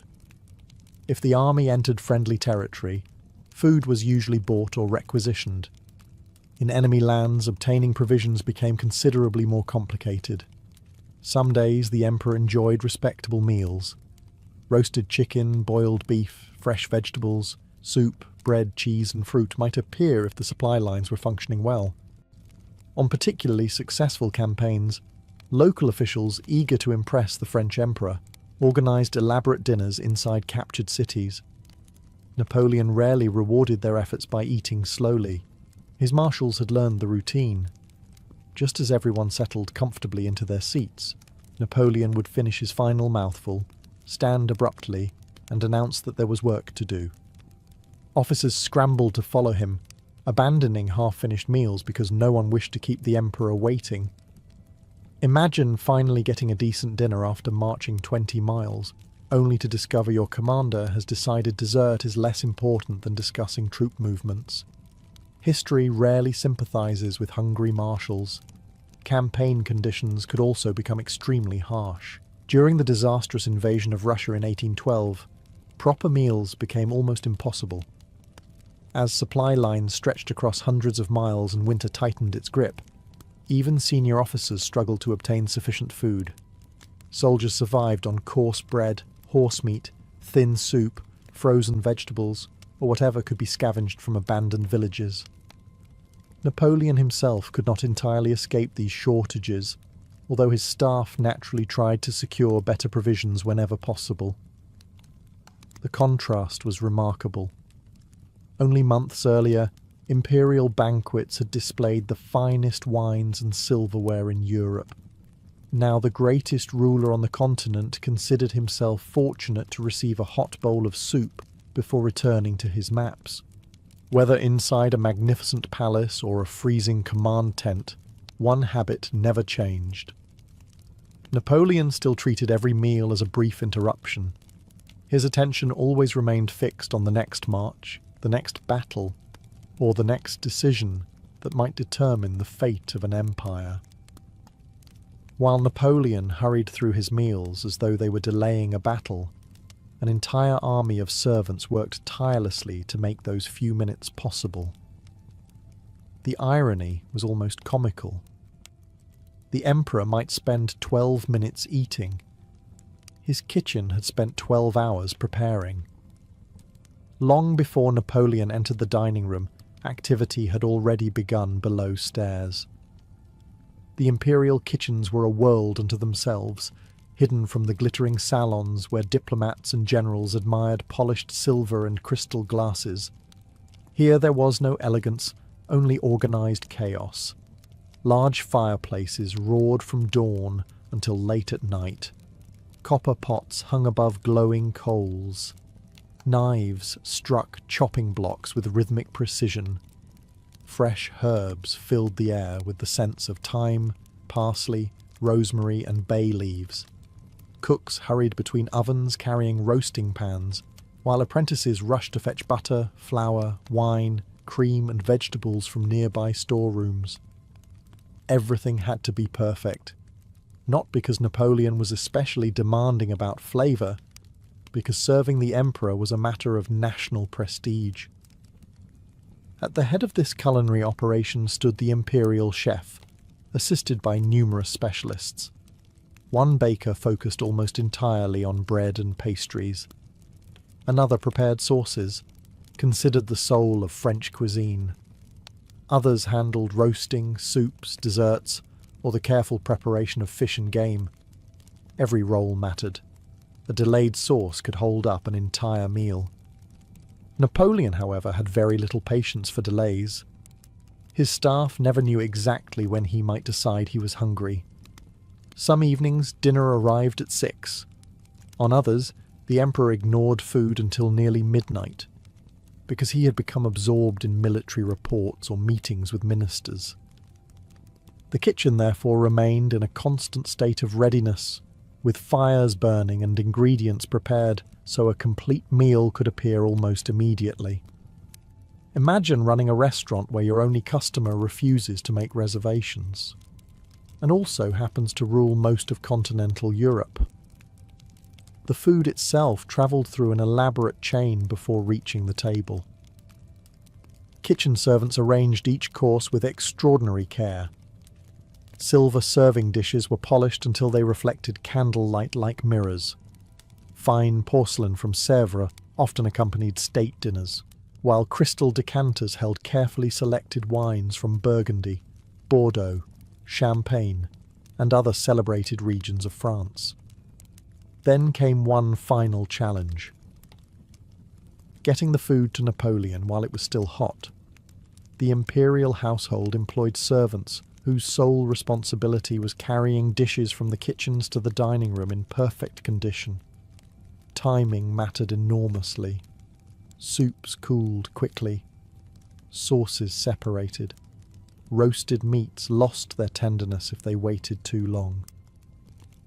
Unfortunately for the cooks, Napoleon usually defeated them anyway. No sooner had the first course been placed before him than he had already begun eating with remarkable speed. Delicate garnishes, carefully arranged vegetables, and artistic presentation often escaped his notice entirely. The emperor was focused on satisfying his hunger, not admiring the chef's craftsmanship. His guests noticed everything. Foreign ambassadors frequently described the astonishing contrast between the magnificent quality of the food and the astonishing speed with which Napoleon consumed it. Many barely had time to begin their own meals before the emperor pushed back his chair and prepared to leave. For the kitchen staff, this created an unusual rhythm. Hours of careful preparation, minutes of frantic service, then silence. Yet, despite the emperor's indifference to ceremony, the imperial kitchen never lowered its standards.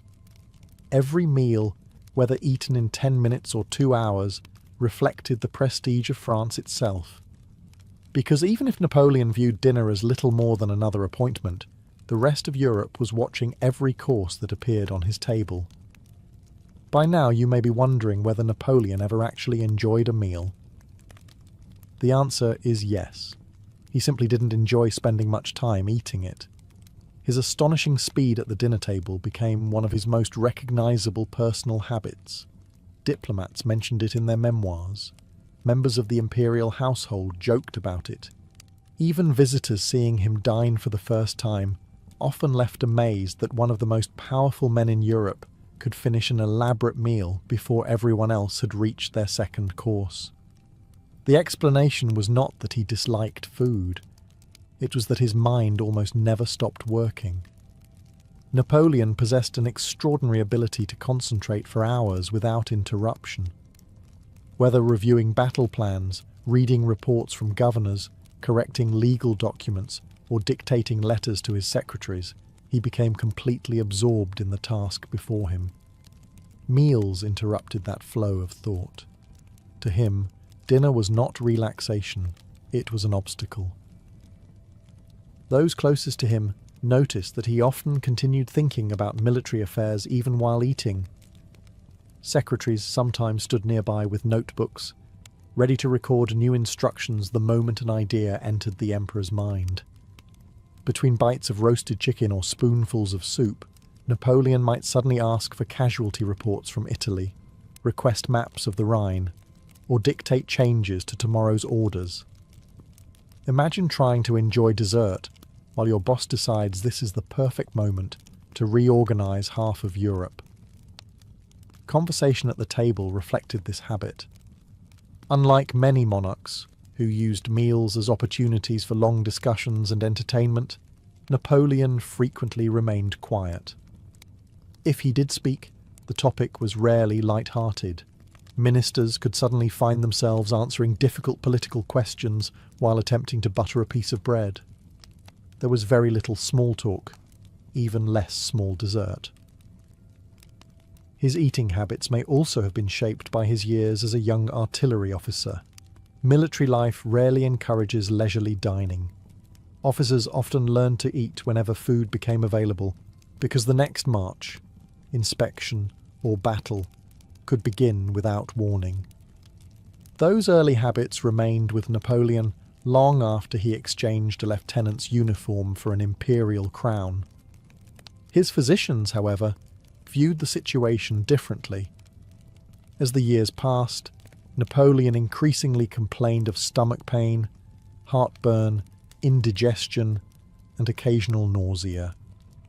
Doctors repeatedly suggested that eating too quickly prevented proper digestion. They advised him to chew more slowly, rest after meals, and reduce the constant pressure he placed upon himself.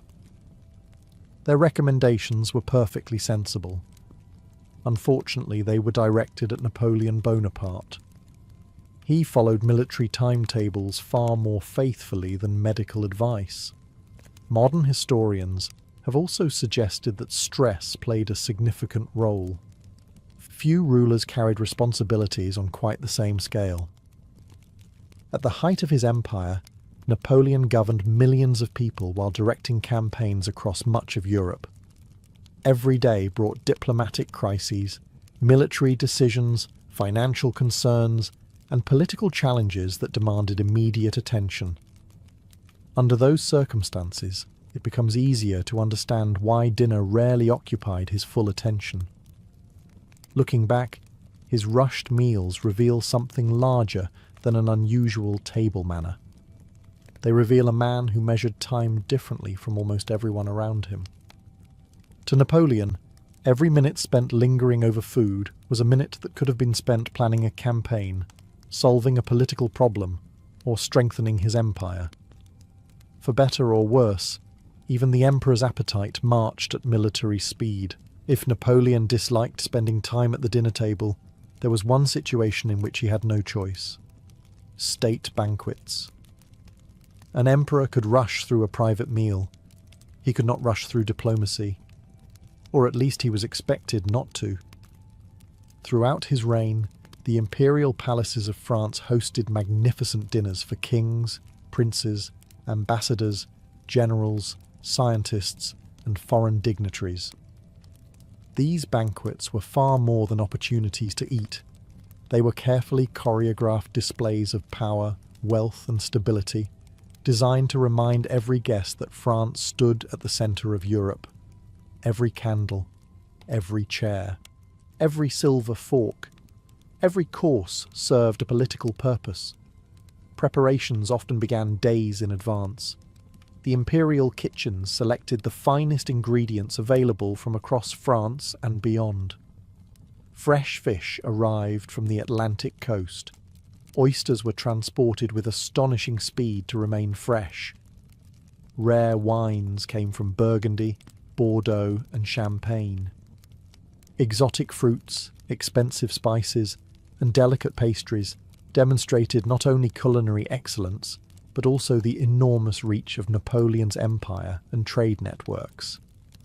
The dining room itself became a stage. Long tables gleamed beneath crystal chandeliers. Gold-trimmed porcelain from the famous Sèvres factory reflected hundreds of candle flames.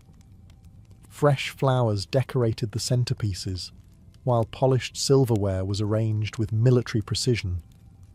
Servants in immaculate uniforms stood silently behind every chair, ready to replace plates almost before guests realized they had finished.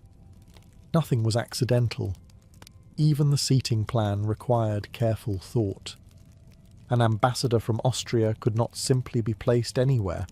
A visiting king expected precedence over lesser nobles. Distinguished marshals of France occupied positions reflecting both military achievement and political importance. One misplaced guest could create an international insult before the soup had even arrived.